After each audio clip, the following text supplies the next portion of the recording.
자, 모두들 안녕하세요. 파라벨룸에 다시 오신 것을 환영합니다. 다니엘레 모로 씨도 함께 하고 여기에는 카피티니 장군님도 계십니다. 그리고 조금 있다가 한 30분쯤 후에 에두아르도 폰타나도 도착할 예정입니다. 양측이 입은 피해를 정리하기 위한 문제도 다룰 예정이니 두 분 모두 여기 와주셔서 감사합니다. 바로 시작하겠습니다. 감사합니다. Gli accordi, questo famoso accordo. 그가 그 부분을 미뤘다고 할 수 있겠습니다.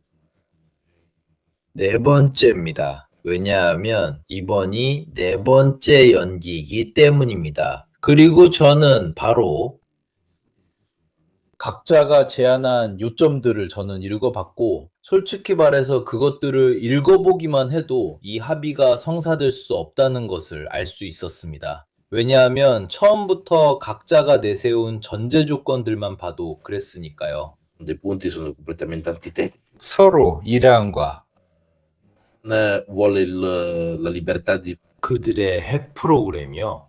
미국인들은 심지어 기지에서 발생한 피해를 인증하고 모든 물질의 폐기를 확인하는 검사까지 원했습니다.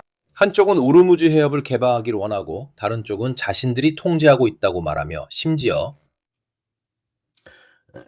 그들이 요금을 부과한다는데 이는 역설적입니다. 걸프만 군주국들이 이미 피해를 준 이들에게 통행료를 기꺼이 내지 않을 것이기 때문이죠. 추가적인 피해를 위한 자금을 마련하기 위해 피해에서 돈을 걷는다는 건데 이 점들만 읽어봐도 충분합니다. 전쟁으로 인한 피해 배상도 있습니다. 이란은 배상을 원하지만 솔직히 그들이 그것을 진지하게 기대한다고는 생각하지 않습니다. 양측의 입장이 너무나도 다르고 너무나도 화해할 수 없어서 합의에 이를 수가 없었습니다. 그래서 저는 우리 모두가 궁금해하는 질문으로 시작하겠습니다. 그런데 이 미국의 봉쇄 조치는 어떨까요? 파울로 이미 말하자면 우르무즈 해협 상황에 대한 불신에서 비롯된 일종의 봉쇄 조치가 과연 지속 가능하냐는 것이죠. 미국 입장에서는 이미 하루에 많게는 1015척의 선박이 지나가고 있다는 점을 감안하면 그 조치가 과연 타당할까요? 사실상 미사일과 드론이 날아다니고 있다는 점에서 봉쇄가 이루어지고 있는 겁니다. 네가 밖에 있으면 또 다른 봉쇄가 생기고 여기서는 모두 웃고 있고 채팅창에서는 봉쇄에 대한 봉쇄 얘기가 나오고 있어. 하지만 그게 해결책인가요? 아니. 그건 해결책이 아니야. 해결책은 예전처럼 그대로 두는 거였어. 우리는 이미 열려 있었던 해협을 다시 열려고 하고 있어. 40일 전만 해도 그곳은 아무 문제 없이 열려 있었고 통행할 수 있었어. 누구에게도 관세 없이 일반적인 항해 규칙만 지키면 됐었지. 지금은 이런 상황이 만들어졌고 굳이 다시 말할 필요도 없지. 이제는 완전히 막혀버린 상태야. 마치 뭔가를 빼앗으려는 것처럼 보여. 굳이 다시 말할 필요도 없다고 그는 말해. 해협을 막는 건 너희가 아니라 이미 너희가 막아놓은 해협을 우리가 막는 거야. 너희가 해협을 막았으니까. 그런 것 같아, 브란두아르디. 내 아버지가 시장에서 사셨지. 이제는 누군가 중국이 미국을 막고 미국이 이란을 막고 내 아버지가 시장에서 사셨던 그 시장에서 막고 있겠지. 그리고 우리가 이렇게 계속 가면 남극까지도 막히게 될 거야. 뭐 괜찮아. 그러니까 이 아이디어는 실제적인 것보다는 정치적인 거야. 이것은 미국이 해상 강국으로서 해역을 통제하며 모든 것을 통제하며 살아간다는 것을 보여주기 위한 거야. 해협들을 말이지. 사실 전 세계에 그렇게 많지는 않아. 반드시 지나가야 하는 해협이나 운하들은. 말라카 해협이 있고 대만 해협이 있고 바브엘 만데브 해협이 있고 호르무즈 해협이 있고 다르다넬스 해협이 있고 지브롤터 해협이 있고 시칠리아 해협이 있고 파나마 운하가 있고 베링 해협이 있어. 결국 전 세계에 수백만 개의 장소가 있는 게 아니야. 네가 이 모든 것을 통제해야 한다면 그리고 인내심을 가지고 하나하나 확인해 본다면 이 모든 것은 미국 해군이 통제하고 있어. 그래서 미국 해군이 아닌 누군가가 해상 통로를 막으려고 한다는 생각 자체가 거의 국왕에 대한 모독죄와도 같아. 이건 트럼프뿐만 아니라 바로 이런 점에 그들의 힘을 두고 있는 미국 전체에 해당하는 얘기야. 그들은 탈라소크라티아야. 이건 피부병이 아니라 해양 강국이라는 뜻이야. 그들은 법적으로 그렇게 할 수 있어. 그래. 일반적인 규칙 몇 가지만 지키면 전쟁 중인 나라에 해상 봉쇄를 할 수 있어. 기본적인 조건만 지키면 말이지.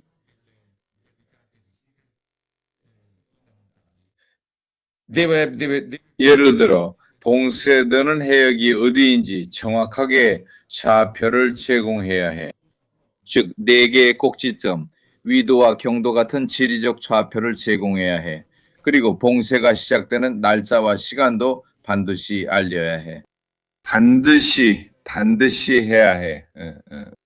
어느 지역에 봉쇄를 하고 있는지, 어떤 항구나 해안 구간에 봉쇄를 실시하고 있는지 명확히 밝혀야 하고 반드시 통보해야 해. 그 지역으로 향하는 모든 선박에게 그들이 해상 봉쇄 구역에 진입하려 하고 있다는 사실을 반드시 통보해야 할 의무가 있어. 통보할 의무가 있을 뿐만 아니라 민간인에게 피해를 주지 않을 의무도 있고, 봉쇄가 군사적 필요를 넘어서지 않도록 해야 할 의무도 있어. 그리고 바로 그래야 해. 이것이 해상 봉쇄를 설치할 때 해양법이 규정하는 사항들이고, 무엇보다도 모든 선박에 적용되어야 해. 너만 골라서 막을 수는 없어. 아니야.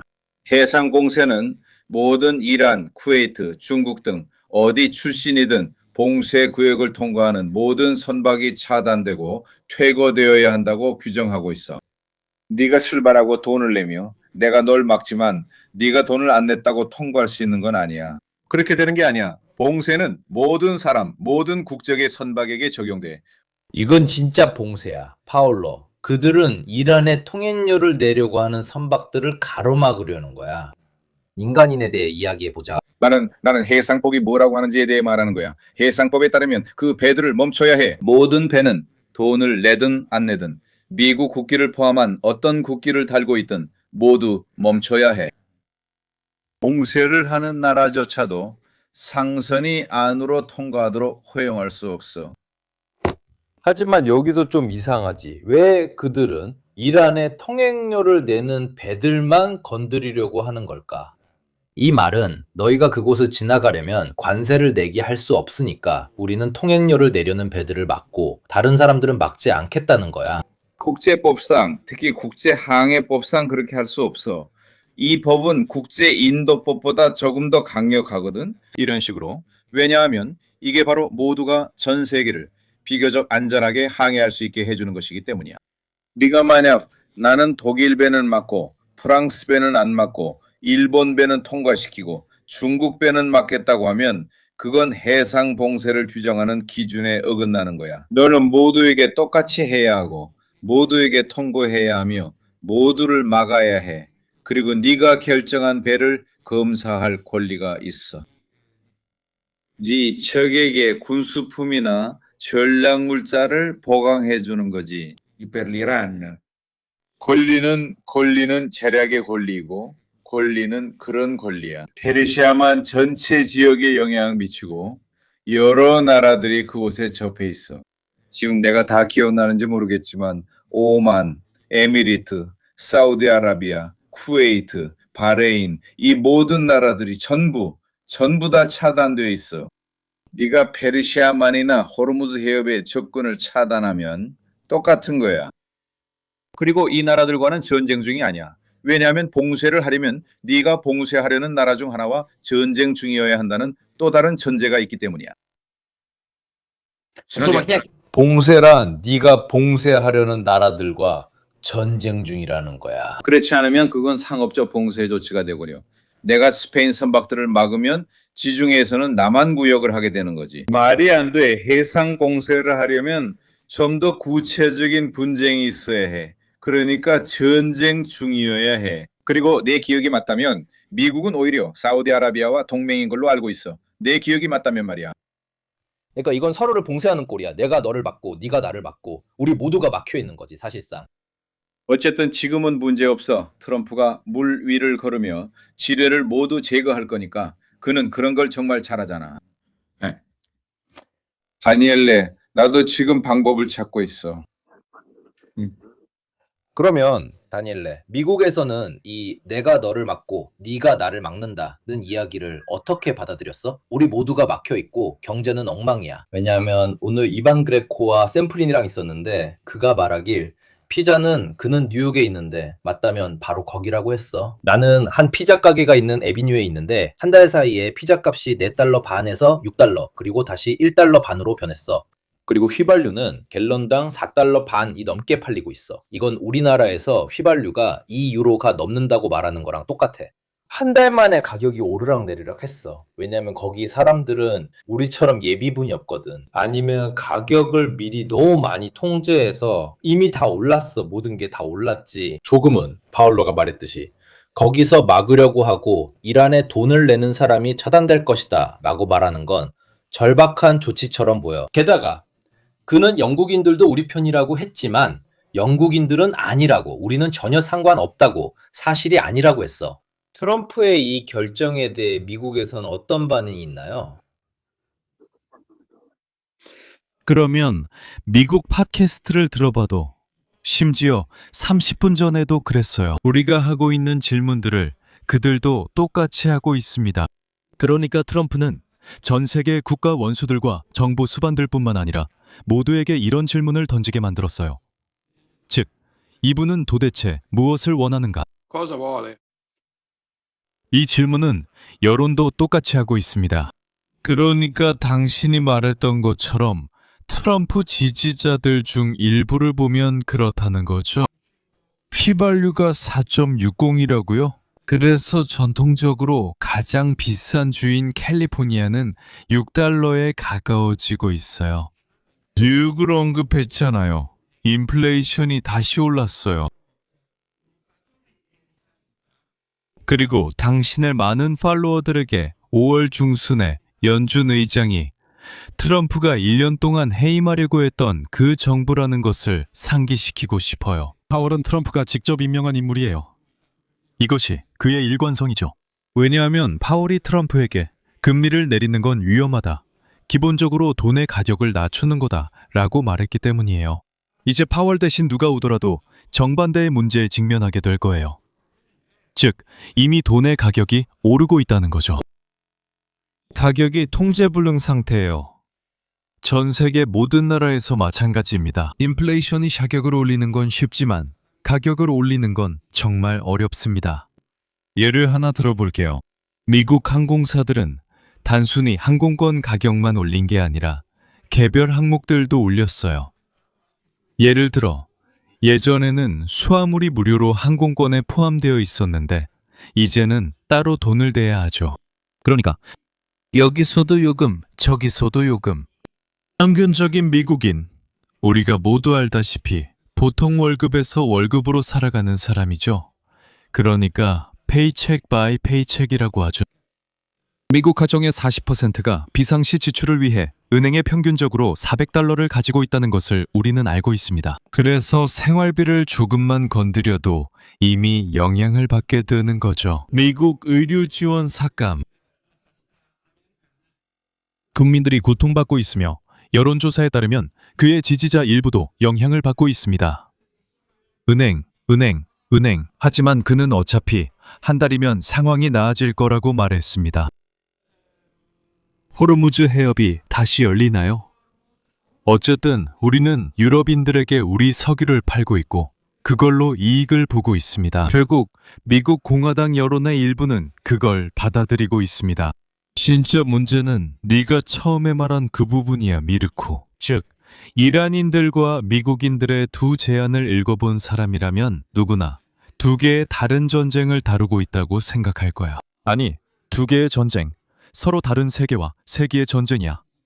하나, 둘.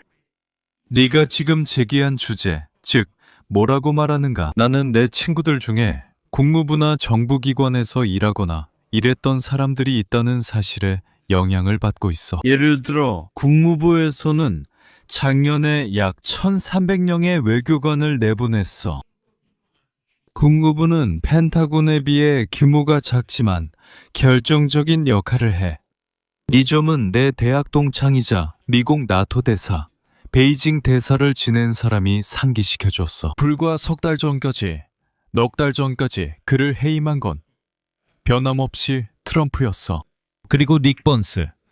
이 분야에서 미국에서 가장 권위 있는 인물 중 한 명인 그가 이렇게 말했어. 이 휘트콕과 쿠치너듀오는 전 세계를 돌아다니는데 종종 통역도 없이 국무부 전문가들도 없이 다닌다는 거야. 그리고 그는 실제로 예시를 들었어. 그는 이렇게 말했지. 우리는 국무부에 페르시아어를 할 줄 아는 동료들이 있었다.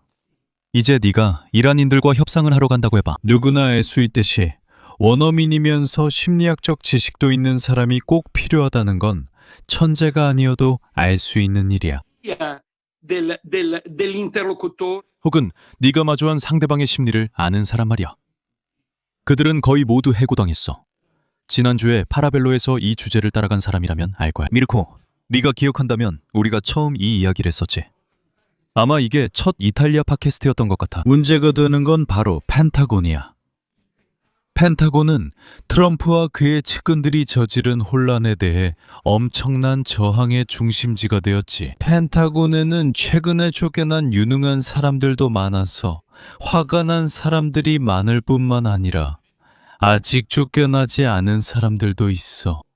독재 해역에서 카리브해 어부들을 공격했을 때도 이미 문제가 제기됐었지. 카피티니 장군이 말했듯이 네가 하늘을 지나가다가 누군가를 죽이고 나중에 그 사람이 누구였는지 왜 그랬는지 알려주겠다고 하지.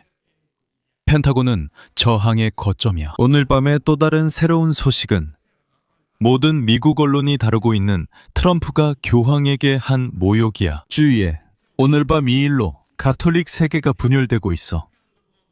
그리고 주의해야 할 점은 가톨릭 신자들뿐만 아니라 복음주의자들, 비가톨릭 기독교인들 사이에서도 분열이 일어나고 있다는 거야.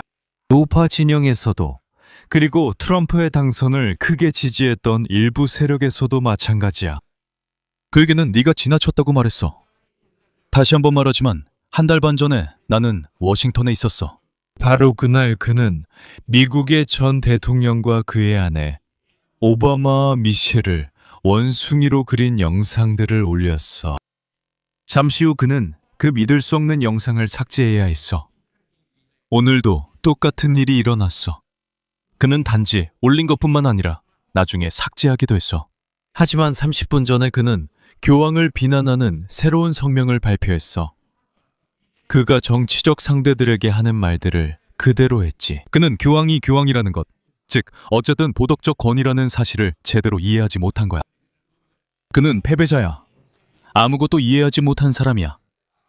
트럼프. 그러면 혹시 리즈? 그러면 이건 오늘 저녁의 일인데 내 생각에 미국 여론에 가장 큰 충격을 주는 거야.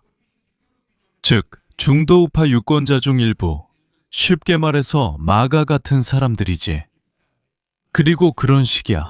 이 사람들이 처음으로 깨달은 건 트럼프의 정책을 비판하는 사람이 교황이 아니라 오히려 트럼프가 도덕적 지도자로서의 교황의 위상을 모욕했다는 거야. 오늘 저녁 교황이 알제리, 즉 이슬람 국가에 가서 평화에 대해 이야기하고 있다는 점을 말씀드리고 싶어요. 트럼프가 이슬람 교도들에 대해 그렇게 말하는 와중에 말이죠. 그들을 하나로 묶을 수 있는 마지막 요소는 다양한 문명과의 대화라는 점입니다. 그리고 며칠 전에 트럼프가 알라를 비난하면서 문명의 파괴에 대해 말했던 것도 교황은 매우 불쾌하게 받아들였어요. 그러니까 그 자리에 없었죠. 심지어 오늘 밤 테헤란에서 교황과 연대한다는 메시지가 도착했어요. 예수를 건드려서는 안 된다고 말이죠. 트럼프에게 그렇게 말하면서 제 생각에 이 상황은 정말 심각하다고 봐요. 제가 틀렸으면 좋겠지만 트럼프는 진심인 것 같아요. 이제는 어디로 가야 할지 전혀 모르는 상태예요. 그리고 지금 완전히 정신이 나간 것 같아요. 모두가 이해할 수 있는 표현을 쓰자면 제 생각엔 정말로 정신이 나간 상태예요. 저는 미국 군대 내부에서 일어나고 있는 숙청도 있다고 생각해요. 이미 한동안 그런 조짐이 보였잖아요. 그렇죠? 마약 카르텔의 소형 보트 공격이 있었던 시기부터 그런 일이 있었죠. 그때에 대해 저는 이미 이야기한 적이 있습니다. 오늘 그 이야기를 다시 꺼냈어요. 만약 우리가 이란의 소형 선박을 파괴하지 않았다면, 그런데 만약 그들이 봉쇄선에 접근한다면 어떻게 될까요? 베네수엘라에서 우리가 했던 일을 기억하나요? 이것도 제거할 겁니다. 게다가 이란 해군의 대부분은 이미 바다 밑에 가라앉아 있습니다. 그도 썼듯이 나는 솔직히 교황에 대한 이런 공격들이 정말 어리석다고 생각해요. 왜냐하면 그에게는 어쨌든 매우 복음주의적이고 사도적이고 가톨릭적인 뭐든지 간에 그런 유권자들이 있기 때문이죠. 왜냐면 거기서는 창조론 박물관 같은 것들도 있을 정도의 수준에 이르기 때문이죠. 미국에서는 그게 재밌죠. 창조론 박물관이 있으면서도 세계에서 가장 큰 과학 생산국 중 하나예요. 이 두 가지가 정말 놀랍죠. 그리고 또 다른 하나는 바로 그 시기에 시작된 수많은 군인들의 숙청입니다. 이곳은 최근에 활동하는 전문가들의 관점에서 본 과학정보 박물관입니다. X는 일주일 전까지만 해도 훨씬 더 컸습니다. 이 말은 이탈리아에서 그에게 네가 원하는 게 무엇인지 봐라 라는 의미입니다. 그 작품은 그 이상입니다.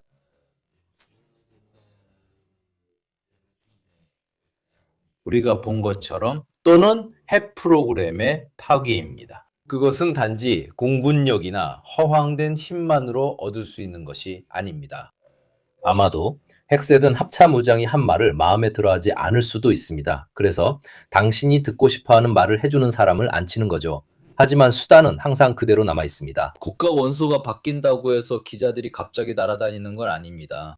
그래서 전문가들은 이 모든 캠페인이 처음부터 좋은 분위기에서 시작된 것이 아니었다는 걸 잘 알고 있고 이제 정말로 어떻게 빠져나가야 할지 모르는 상황입니다. 그리고 분명히 말씀드리지만 저희는 여러 라이브에서 처음부터 이란인들이 매우 현명한 전략을 펼친다고 말해왔습니다. 그들은 이미 한동안 미국과 이스라엘의 행동에 맞서려는 시도를 멈췄고 아주 단순한 자신들의 캠페인을 계속 이어가고 있습니다.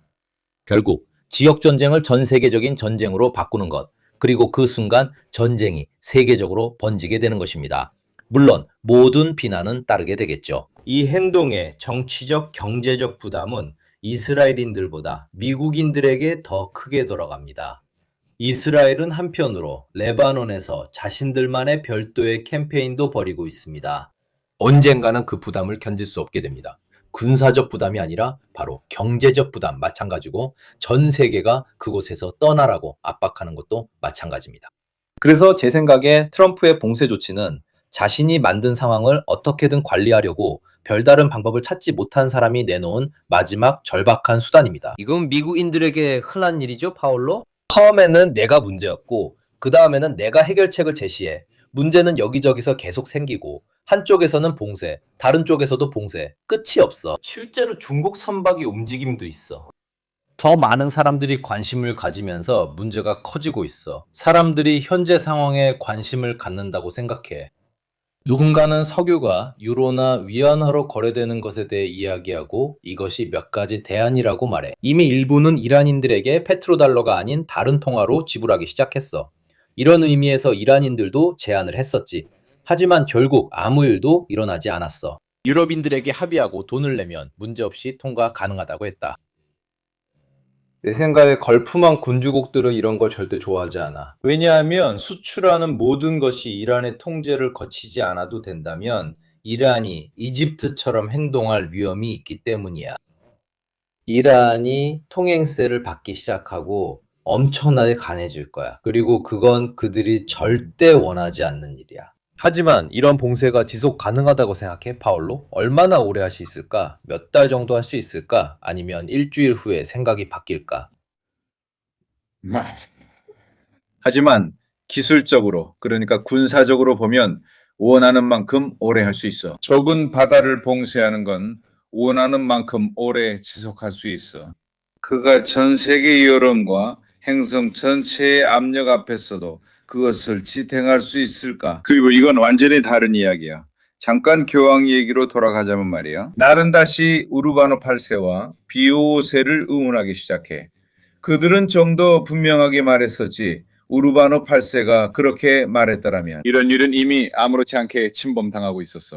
그래서 교회 역사에는 지금의 교황보다 훨씬 더 강인했던 교황들이 꽤 있었어. 미국 대통령은 최소한의 전당도, 최소한의 방향성도 없이 움직이고 있어. 지금 내가 직책을 잘못 말할 수도 있지만 오늘 베이징에는 스페인 총리 산체스가 공식 방문 중이야. 그리고 어제나 오늘에도 있었어. 여기서 내가 틀릴 수도 있지? 에미르는 아닌 것 같은데 정말로 걸프 지역, 오늘날 전쟁 중인 나라의 중요한 인물이었어. 이런 순례가 언제부터 시작된 거지? 그리고 대만 국민당의 주석이나 주석님도 방문을 기다리고 있어. 그러니까 언제부터 이런 교류를 갖기 시작했는지 말하는 거야. 일주일 열흘 사이에 모두가 베이징에 모인다는 것만 봐도 앞으로 나아가기 위해 세계를 어떻게 바라보기 시작했는지 알 수 있어. 왜냐하면 그래야 하니까. 그러니까 어떤 행동에 대해서는 반응할 방법이 있을 수 있지만 무분별한 행동 앞에서는 반응 전략을 세울 시간조차 없어. 지금 트럼프가 봉쇄를 걸고 있어. Qualcuno, onestamente, 얼마나 오래 갈지 생각해 볼 수 있나요? 여러분이 보시기에 목표가 무엇이고 교전 규칙이 무엇인가요? 반응해야 하는 사람이 배에 명령을 내릴 수 있나요? 우리가 만드는 가스 운반선은 조금만 건드려도 크게 폭발해 달에서도 보일 겁니다. 이 배의 선주는 선장에게 뭐라고 말해야 할까요? 최종 결정권자인 미국 대통령처럼 허둥대는 사람 앞에서, 그리고 그 주변에는 허둥대지 않을 때는 엄청난 헛소리를 하는 사람들이 있을 때 어떻게 해야 할까요? 이것은 혼란을 가중시키고 엔트로피만 높일 뿐입니다. 그리고 정말 많은 사람들이 지금까지 혼란을 일으키지 않은 유일한 존재, 결국에는 중국에게 의지하게 만듭니다. 이제 중국에 의지하는 것이 이득이기 때문이든 선의로 그렇게 하는 것이든 아니지만 그래도 미친 사람 앞에서는 범죄자가 오히려 낫습니다. 적어도 합리적인 일관성이 있으니까요. 미친 사람과 단순히 이익만 챙기는 사람 중에서 선택해야 한다면 이익만 챙기는 사람을 선택하세요. 왜냐하면 어쩌면 공통의 이익에서 타협점을 찾을 수 있기 때문입니다. 그리고 이것이 지금 세계 여러 나라에서 시작되고 있는 일입니다. 오늘날 평화의 요인으로 인식되는 강대국에 의지하는 것, 그리고 한번 그렇게 인식되고 나면 베이징이 큰 실수를 여러 번 하지 않는 한 그 위치에서 밀려나기 어렵습니다. 조금 어려울 것입니다. 왜냐하면 이미 베이징은 행동에 있어서 매우 신중하고 항상 매우 조심스러운 전략을 가지고 있으며 무력 충돌이나 직접적인 대립을 피하고 있기 때문입니다. 그래서 베이징이 모든 것을 다시 미국의 품으로 돌려보낼 만큼 심각한 실수를 저지를 가능성은 점점 더 어려워지고 있습니다. 그리고 이것이 트럼프가 자기 나라와 우리 같은 주변 국가들에게 끼치고 있는 가장 큰 피해 중 하나입니다. 네, 우리 입장에선 심각하게 생각하지 않고 웃으며 기이하다고 여길 수 있습니다. 하지만 미국이 국제적 위신을 잃으면서 잃게 되는 입지들은 새로운 대통령이 온다고 해서 바로 회복되는 것이 아닙니다. 단순히 죄송합니다, 실수였어요, 이제 정상으로 돌아왔어요 라고 해도 해결되지 않습니다. 이미 그 자리는 다른 사람이 차지했기 때문입니다. 네가 다시 그 자리를 차지하려면 시간이 걸리고 그들을 밀어내기 위해서 정말 많은 노력을 해야 하고 많은 대가를 치러야 합니다. 아인슈타인에 대해 말하자면 트럼프가 무엇을 할지는 잘 모르겠습니다. 하지만 저는 확신합니다. 다음 대통령은 제가 다른 라이브에서도 말했듯이 임기 4년 내내 세계 절반에 사과하느라 바쁠 겁니다. 에드워드 환영합니다. 딱 좋은 타이밍에 오셨네요. 잘 자라는 인사처럼요. 중국 국방부 장관이 한 말에 대해 이야기하자면 그는 미국 해군에게 분명히 말했습니다. 우리 함정이 오르무즈 해협을 이용하고 있고 우리는 이란과 에너지 관련 상업협정을 맺고 있습니다. 간섭하지 마십시오 라고 했습니다. 그리고 너는 아주 강렬하게 등장하는 거지, 그렇지? 그래, 일부러 그런 것도 아니야. 아직 그 노래를 읽어보지도 않았어. 그리고 네가 이걸 라이브 직전에 나한테 보냈잖아. 그러니까 제발 안 돼. 맞아, 나도 이 가설을 제기했어. 중국이 오르무즈 해협을 통해 중국으로 가는 상업교통이 얼마나 중요한지 알고 있으니까 방금 그 얘기를 하지는 않았겠지. 결국 트럼프의 조치가 정말 무리수라는 건 분명하고 최소한 외교적 충돌의 가능성을 열어두는 중요한 사건이야. 방금 우리가 본 것처럼 말이지. 하지만 문제는 중국에게 있다는 거야. 그리고 이게 바로 내가 조금 전에 미르코에게 보낸 이 게시물의 핵심이야. 현재로서는 그 지역, 즉 아라비아해에서 중국이 해 공군 전력을 투입하고 싶어도 실제로는 매우 제한된 병력밖에 없다는 거야.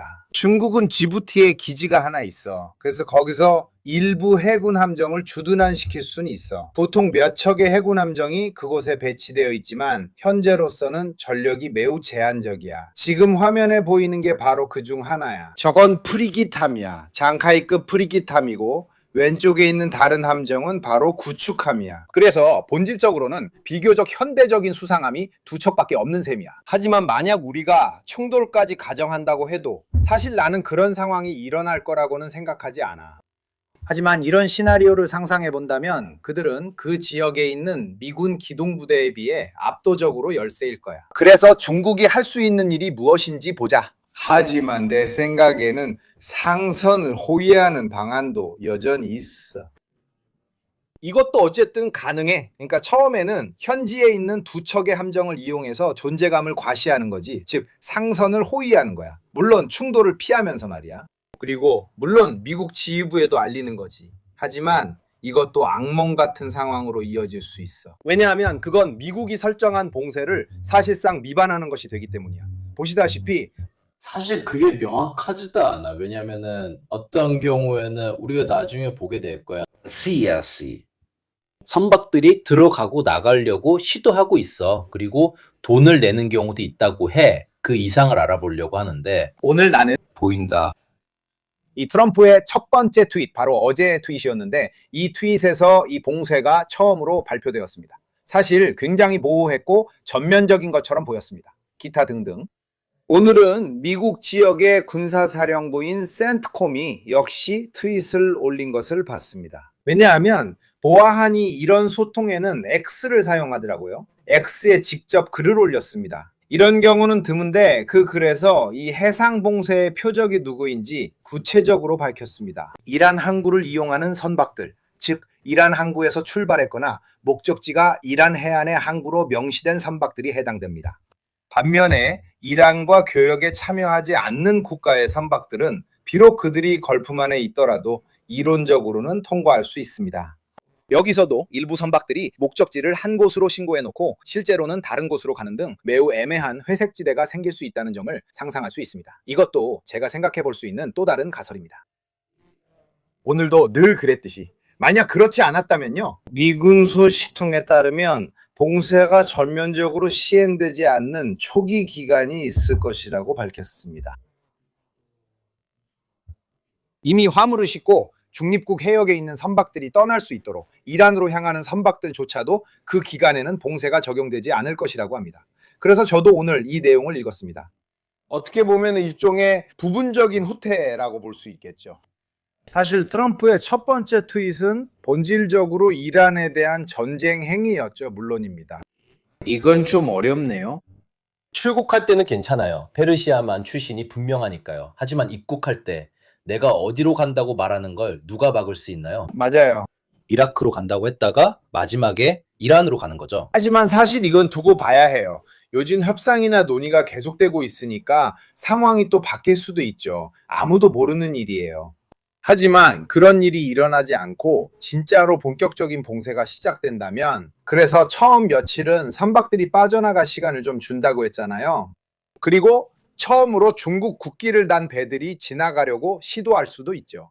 정말 은혜롭고 전례 없는 품질입니다. 그리고 미르코와 방금 말한 것처럼 만약 이란 선박이나 적국이 아닌 다른 나라의 선박들이 이라크로 간다고, 정당하게 간다고 주장한다면 그들 입장에서는 어떻게 해야 할까요?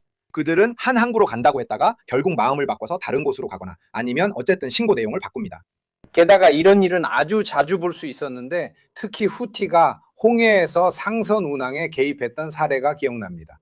제가 기억하기로는 관련 사이트들에서 상선들의 위치와 출발지 그리고 신고된 목적지 항구까지 모두 확인할 수 있었습니다. 자주 이런 식으로 한 항구를 목적지로 신고해놓고 실제로는 다른 항구에 도착하는 경우가 있었습니다. 심지어 제가 기억하기로는 서방 성향의 상선들이, 그러니까 표현이 좀 그렇지만 서방 쪽 상선들이 아니요, 저희는 중국 선원이고 중국 배고 중국 항구로 갑니다 라고 적어놓는 경우도 있었습니다. 그렇게 적혀 있었어요. 그러니까 우리가 선박 추적 사이트에서 본 트랜스폰더에는 그렇게 표시됐지만 실제로는 중국 배가 아니었습니다. 그래서 이런 그림자지대, 회색지대들이 생기게 되고 이런 것들이 당연히 무력 충돌까지는 아니더라도 최소한의 긴장 상황을 초래할 수 있습니다. 정말로 위기 상황, 바로 그런 위기 상황에서 미국이 이런 선박들 중 일부의 승선에 확인하려 할 수도 있습니다. 미국이 화물이 어디로 향하는지 확인하려 하고 헬리콥터나 현지 병력을 이용해서 실제로 직접 확인하려고 시도할 수도 있습니다. 선박이 신고한 내용이 실제 화물과 일치하는지 그리고 신고한 목적지로 실제로 가고 있는지 확인하는 것입니다. 하지만 우리가 본 그 두 척의 작은 중국 함정 중 하나라도 그 사이에 끼어 있다면 어떻게 해야 할까요? 어떻게 하시겠습니까? 가까이 다가가시겠습니까? 아니면 다가가지 않으시겠습니까? 제 생각에는 이제 완전히 미친 상황이라고 봅니다. 하지만 이제는 모든 선택지를 고려해야 한다고 생각합니다. 실제로 며칠 전에 미국 구축함 두 척이 기뢰를 탐지하기 위해 그곳에 파견됐다는 얘기가 있었습니다. 이 부분에 대해서는 줄리오 포자롤리와도 이야기했었습니다. 네. 뭐 하고 있어? 그들은 기뢰를 제거하지 못하고 위치만 파악할 수 있나요? 이 부분에 대해서는 제가 정확히 알지 못하고 자세히 조사해 볼 기회도 없었습니다. 하지만 저도 그 두 척의 구축함이 효과적일지 상당히 의심스럽습니다. 그들은 다목적 함정으로서 다른 역할에는 매우 효과적이지만 기뢰 제거 작전에는 별로 적합하지 않은 것 같습니다. 그리고 그 문제에 대해서는 사실상 미국 해군 군함이 호르무즈 해협을 통과하는 것이 이런 혼란이 시작된 이후 처음 있는 일이라서 꽤 이례적인 일입니다. 표현이 거칠었으면 양해 부탁드립니다. 사실 내가 그와 관련된 자료도 보냈던 것 같은데 내 기억이 맞다면 두 척의 구축함이 모두 해협을 통과했는지는 명확하지 않습니다. 두 척 모두 통과했다는 게 확실하지 않다는 거죠. 왜냐하면 내가 본 바로는 실제로 한 분석가가 항상 트랜스폰더로 선박 위치를 추적하는 사이트를 참고해서 갔는데 그래도 어느 정도 오차가 있을 수 있습니다. 하지만 그러니까 확실하다고 할 수 없고 적어도 오늘 아침이나 오늘 오후 초반까지 내가 확인했을 때는 두 척 모두가 실제로 오르무즈 해협을 통과했다는 것이 검증되지 않았습니다. 한 척은 이미 오르무즈 너머 안쪽에 있다가 가까이 왔다가 다시 돌아갔을 수도 있습니다. 그러니까 확실하다고 할 수는 없고 물론 이란 측에서는 통과하지 않았다고 했으니까 두 당사자의 주장이 서로 충돌하고 있습니다. 지금 이 순간 저는 미국 측의 주장을 확인할 수 없습니다. 맞아요. 이것만으로는 실제로 통과했다고 말하기에 충분하지 않은 증거입니다. 왜냐하면 그 순간에는 서로 다른 두 척의 구축함이 실제로는 반대편에서 왔다가 다시 돌아갔을 수도 있기 때문입니다. 그래서 우리가 가진 공개된 정보만으로는 그들이 통과했다고 단정할 수 없습니다. 나중에 추가적인 정보가 나오면 그때 가서 부정하거나 확인할 수 있겠죠. 그리고 게다가 그들은 당연히 더 먼 쪽을 통해 지나갑니다. 네, 오만과 가까운 쪽이죠. Daniele, 다니엘레, 많은 사람들이 채팅에서 미국의 이런 혼란을 기회로 삼으려는 민주당원들이 있는지 궁금해했어요. 이런 움직임이 있습니다. 상원 의원들 중 많은 이들이 트럼프 탄핵을 다시 시도하고 싶어 한다는데 이게 사실인가요? 그리고 실제로 얼마나 가능할까요? 아니면 미국인들이 우리가 이 채널에서 자주 말했듯이 트럼프가 정말로 물러날 수도 있다는 걸 깨달았을까요? 그리고 그 안에선 논쟁이 있을 거예요. 권한이 있느냐 없느냐에 대한 논의가 있겠죠. 문제는 그가 기술적으로 그렇게 해버리면 6개월 후 그가 그렇게 할 권리가 있었는지 없었는지 결정하려고 해도 소용이 없다는 거예요. 그래서 우리는 이렇게 비정상적이고 비전통적인 대통령이 있을 때 미국의 유명한 권력 견제 장치들이 상당히 무뎌진다는 걸 깨달았어요. 왜냐하면 이렇게 맞서 싸워야 하는 대통령은 한 번도 없었으니까요. 이런 식으로 말이에요. 그러니까 오바마와 비교하면 오바마는 기껏해야 살짝 밀어붙이는 정도였죠. 이 점은 매우 중요합니다. 당신의 팔로워가 민주당에 대해 한 질문을 봤어요. 민주당은 우리가 1년 반 동안 기록해온 것처럼 전국적으로 의회에서 여전히 압박을 받고 있습니다. 즉, 그들은 바이든 세대, 펠로시 세대의 오래된 지도부를 가지고 있습니다.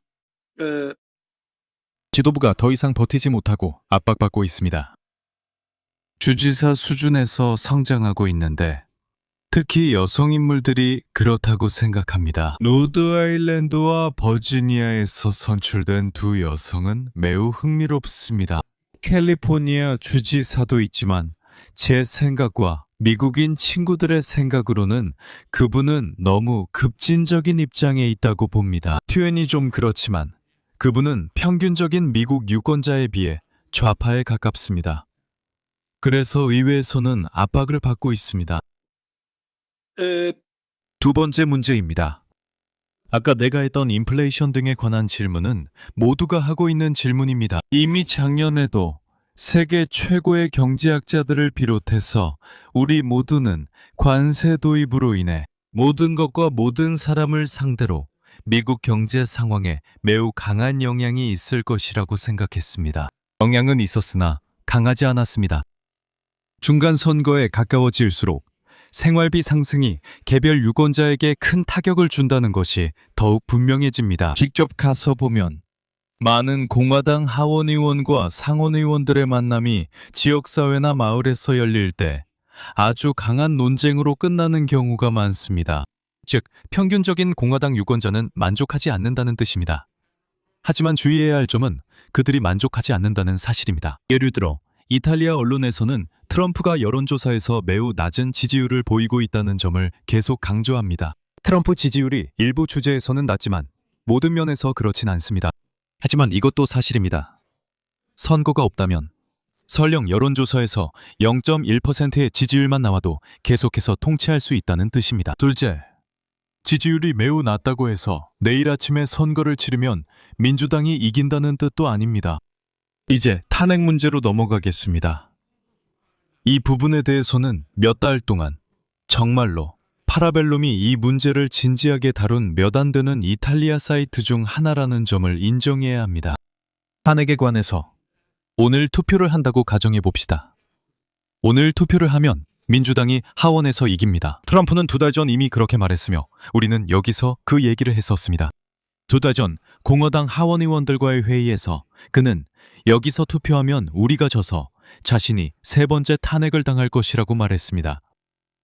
논리는 카티니 장군이 설명했던 것처럼 군사적인 관점에서도 그렇지만 선택의 정치적 결과로서 계속 진행된다면 이라는 것입니다. 군사적으로도 좀 불분명한 선택들로 인해 상원까지 이를 위험이 있습니다. 그러면 그때는 상황이 매우 심각해집니다. 왜냐하면 실제로 정부의 절반을 탄핵할 수 있는 상황이 되기 때문입니다. 민주당은 분명히 투표하는 날만을 기다리고 있습니다. 어제 헝가리에서도 전 세계 다른 나라들처럼 그 모습을 볼 수 있었습니다. 생각해보면 사람들은 경제 상황에 대해 투표하지 외교 정책에 대해 투표하지는 않습니다. 오클라호마의 농부가 투표하게 만드는 건 이란이 아닙니다. 하지만 그건 네가 만든 교착 상태의 결과야.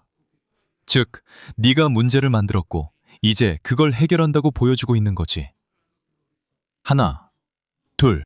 오늘 아침 미국 팟캐스트에서 실제로 있었던 논의가 바로 이거야. 트럼프가 결국 이란인들과 중재 협상을 시도할 거라는 소문이 돌고 있다는 거지. 많은 미국 팟캐스트 진행자들이 이렇게 말했어. 잠깐만, 그런데 이 절충안은 오바마가 이미 15년 전에 했던 거 아니야? 나는 오바마가 이란과 맺은 합의 이후에 있었던 일을 직접 목격했어. 그 협상들은 제한적이었고 여러 조건이 있었지만 어쨌든 협상이었지. 나는 그 자리에 있었어. 오바마가 워싱턴에서 열린 아이팩의 연례 세계회의에 참석했을 때였어. 아이팩이 뭔지 알지? 미국에서 가장 중요한 유대인 로비 단체야. 정말 엄청나게 중요한 단체지. 그때 오바마가 왔고 얼마 지나지 않아 네타냐후도 연설하러 왔어. 그건 거인들의 대결이었어. 오바마는 당연히 자신이 이란과 맺은 타협 협정을 옹호했지. 네타냐후는 그때 이미 그런 건 말도 안 된다고 했고 계속 그렇게 주장했지. 실제로 오늘날 미국 내 논쟁에서도 누군가는 이렇게 말해. 트럼프가 그동안 온갖 문제를 일으킨 끝에 결국 오바마의 협정으로 돌아갈 수밖에 없는 거 아니냐고 말이지. 트럼프는 대통령이 되자마자 그 협정을 없애버렸지. 없애버렸다고? 그 협정에는 나름대로 장점이 있었어. 어떻게든 어느 정도의 통제를 유지할 수 있었거든. 내가 강조하고 싶은 단 한 가지 점이 있어. 아직 아무도 그 점을 명확히 밝히지 않은 것 같아. 기억나면 15년 전으로 돌아가 보자. 모든 공격이 시작됐을 때 이라크부터였지만 그 다음엔 리비아였지. 그때 미국인들이 카다피에게 뭐라고 했는지 알아? 너는 화학무기와 생물학 무기를 포기해라. 그러면 우리가 계속 나아갈 수 있다. 계속 나아갈 수 있다. 이 사람이 그 타협을 받아들이자마자 그를 제거해버렸지.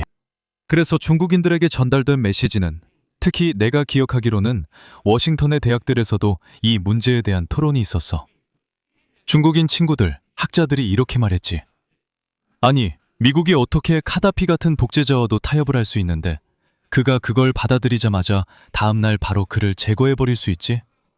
이제 아무도 미국을 믿지 않을 거야. 이게 바로 제안이었어. 그들이 거절할 거라고 기대했던 제안이었는데 대신 그가 받아들였어. 맞아. 하지만 미안한데 또 다른 큰 엄청난 실수도 있었어. 우리는 항상 트럼프에 대해 비판적으로 이야기하지만 오바마도 정말 말도 안 되는 일들을 저질렀어. 오바마가 사르코지에게 이탈리아인들, 그러니까 좌파든 우파든 이탈리아인들의 의견을 무시하고 리비아를 파괴하는 데 지지한 것부터 시작해서 말이야. 리비아를 그들이 파괴했어. 그리고 우리가 그들에게 조심하라고 말했었지. 오바마가 아사드에게 이게 레드라인이다.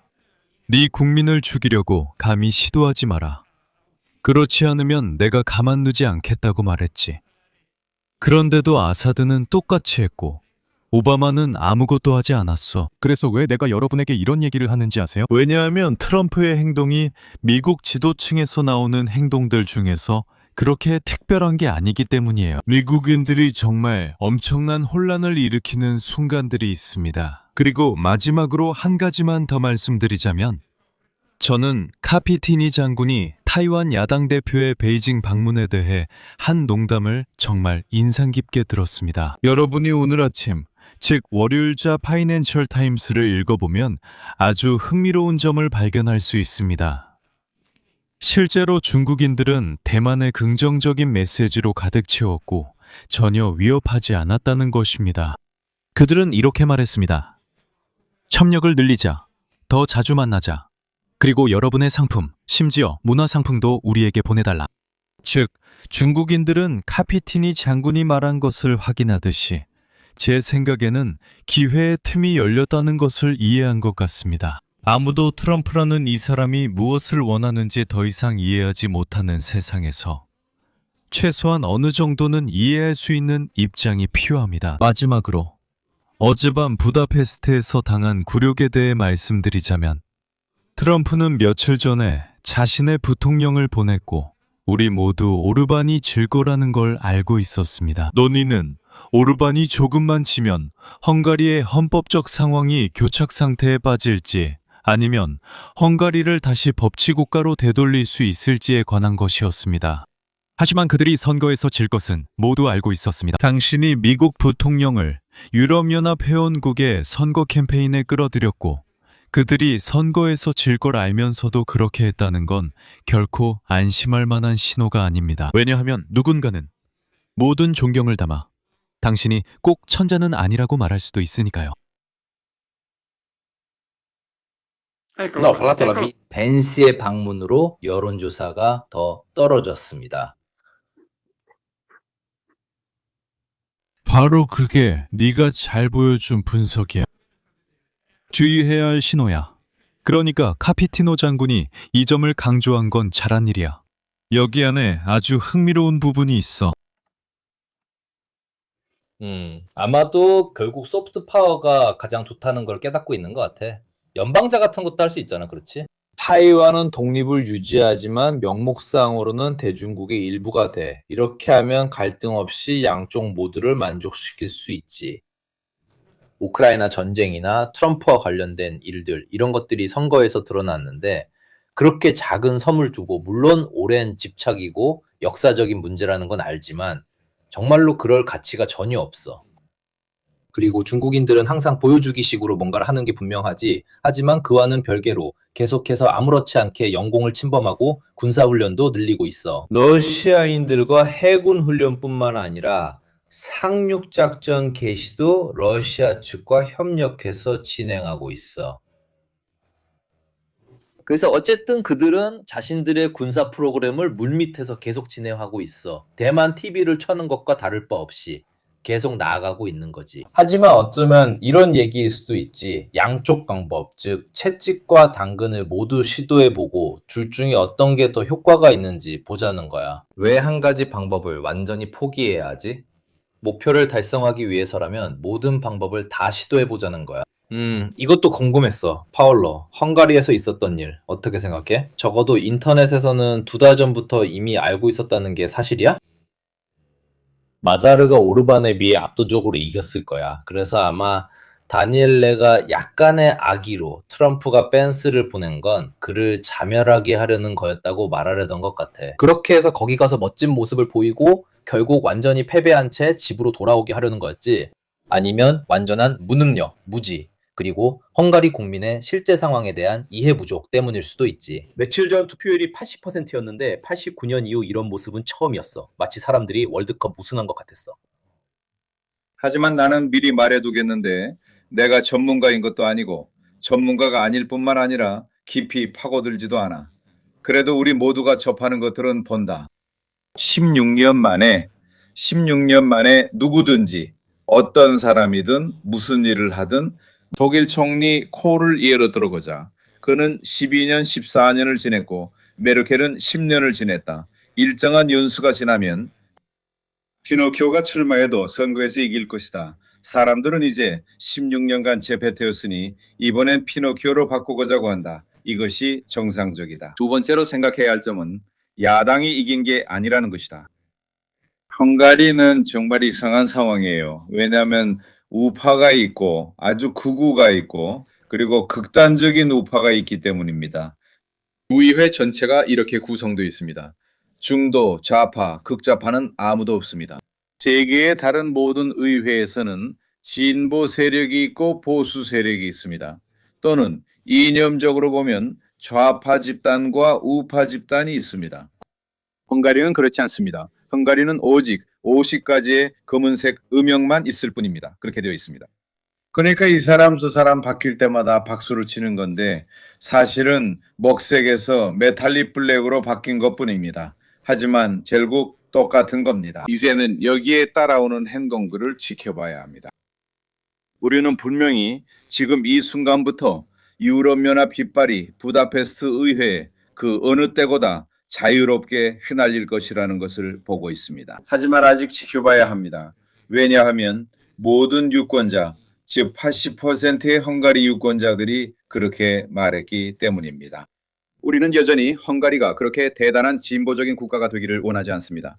이쪽에도 열려있고 저쪽에도 열려있고 위에도 열려있고 아래에도 열려있는 그런 나라가 되기를 원하지 않습니다. 우리는 오르반보다 조금 더 온화한 사람을 원하지만 대체로 그와 비슷한 노선을 걷는 사람을 원합니다. 사람들이 이렇게 말하고 있습니다. 네. 이것도 파울로가 말한 관점인데 사람들은 러시아와의 연계나 특히 오르반의 젤렌스키에 대한 캠페인을 별로 좋아하지 않았습니다. 사실상 어느 순간에는 헝가리의 두 후보가 젤렌스키와 오르반인 것처럼 보였어요. 왜냐하면 젤렌스키를 반대하는 포스터들이 곳곳에 있었거든요. 네, 하지만 이탈리아에서는 이것은 좌파의 성공과는 아무런 관련이 없습니다. 그는 그 정당 출신입니다. 이 일의 실제 사실과는 상당히 동떨어진 상상력이 필요합니다. 실제 사실 말입니다. 재밌네요. 지금 제가 제 말을 들으면서 찾으려고 했는데 다음번에는 꼭 찾아서 보여드리겠습니다. 프랑스의 한 사상가, 철학자가 아주 재미있는 용어를 만들어냈는데 그 용어는 검투사 국가들의 위기라고 합니다. 혹은 그라디에이터들 어떻게 표현하느냐에 따라 다릅니다. 국가 간의 관계를 조정하는 것은 힘, 즉 폭력이라는 생각이 있습니다. 그는 제 생각에 매우 흥미로운 주장을 하는데 이 주장은 정치 부대에 국가들만 있었던 시절에는 맞았다는 것입니다. 즉 yen전 시대에는 내가 더 많은 전차를 가지고 있고 너도 더 많은 전차를 가지고 있고 내가 강경한 태도를 보이면 너도 강경한 태도를 보이는 시기였습니다. 그것이 전체 시스템을 조정하는 방식이었죠. 오늘날에는 그가 말하길 다른 행위자들, 즉 초국가적 행위자들이 등장해서 이런 접근 방식이 통하지 않는다고 합니다. 왜냐하면 단순히 적을 찾을 수 없기 때문이죠. 적은 내 방식대로 싸우는 것을 받아들이지 않습니다. 적은 다른 방식으로 너를 방해합니다. 여론을 움직이고 밈으로 전 세계적으로 너를 망신주고 그런 식으로 좌우에서 문화적 움직임을 일으키는 등 다양한 방법을 씁니다. 그러면 이렇게 말하겠지. 근데 나한테 총은 안 쏜 거야? 아니. 그냥 망신만 주는 거지. 널 우스꽝스럽게 만들어. 그리고 이것은 국가 간의 관계에도 큰 변화를 가져오는 거야. 이걸 이해하기 시작한 나라들도 있고 또 다른 나라들, 이 경우에는 미국이 그중 하나인 것 같은데 여전히 제2차 세계대전 이전의 모델, 즉 군함 외교에 머물러 있는 나라들도 있어. 모든 일, 모든 정치적 행동은 세상과 그 안에서의 자신에 대한 관점에서 비롯된다는 걸 알아야 해. 그러니까 예를 들어 미국의 해군법은 미국이 자신들과 경쟁하는 강대국들과의 관계에 대해 가지고 있는 생각에서 비롯되는 거야. 그리고 만약 중국인들이 태평양에 패권을 두고 대만 근처에서 해전 같은 걸 절대 원하지 않을 수도 있다는 걸 미국이 이해하지 못한다면 미국은 계속해서 항공모함을 만들고 실제로 다음 전쟁에 필요한 것이 아닐 수도 있는 일들을 계속하게 될 거야. 우리는 이미 2번이나 이런 경고를 받았어. 우크라이나 전쟁에서 드론이 등장하면서 가난한 전쟁 방식이 부유한 전쟁 방식을 이기는 상황이 벌어졌지. 그리고 이란인들은 이것을 다시 한번 강조했어. 가난한 전쟁 방식이 국제적으로 큰 강대국을 곤란하게 만들고 훨씬 더 큰 어려움에 빠뜨릴 수 있다는 거지. 아마도 이것이 새로운 패러다임일 거야. 만약 이걸 보지 못한다면 너는 자신의 방어 모델이나 다른 나라들과의 관계에서 어떻게 행동해야 할지 상상하는데도 어려움을 겪게 될 거야.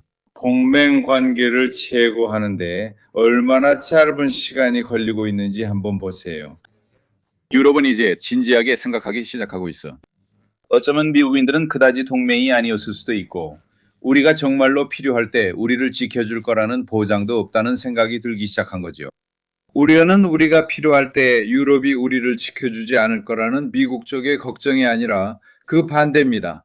우리가 필요할 때 지켜주지 않는 건 미국인들입니다. 그래서 우리는 이런 점을 고려한 국제 방위 관계를 구축해야 하며 실제로 20, 30년 전에는 상상도 못했을 속도로 빠르게 이를 추진하고 있습니다. 이제 이런 요소들을 이해하는 것이 앞으로 몇 년간의 사건들을 더 효율적으로 바라볼 수 있는 해석의 열쇠가 된다고 저는 생각합니다.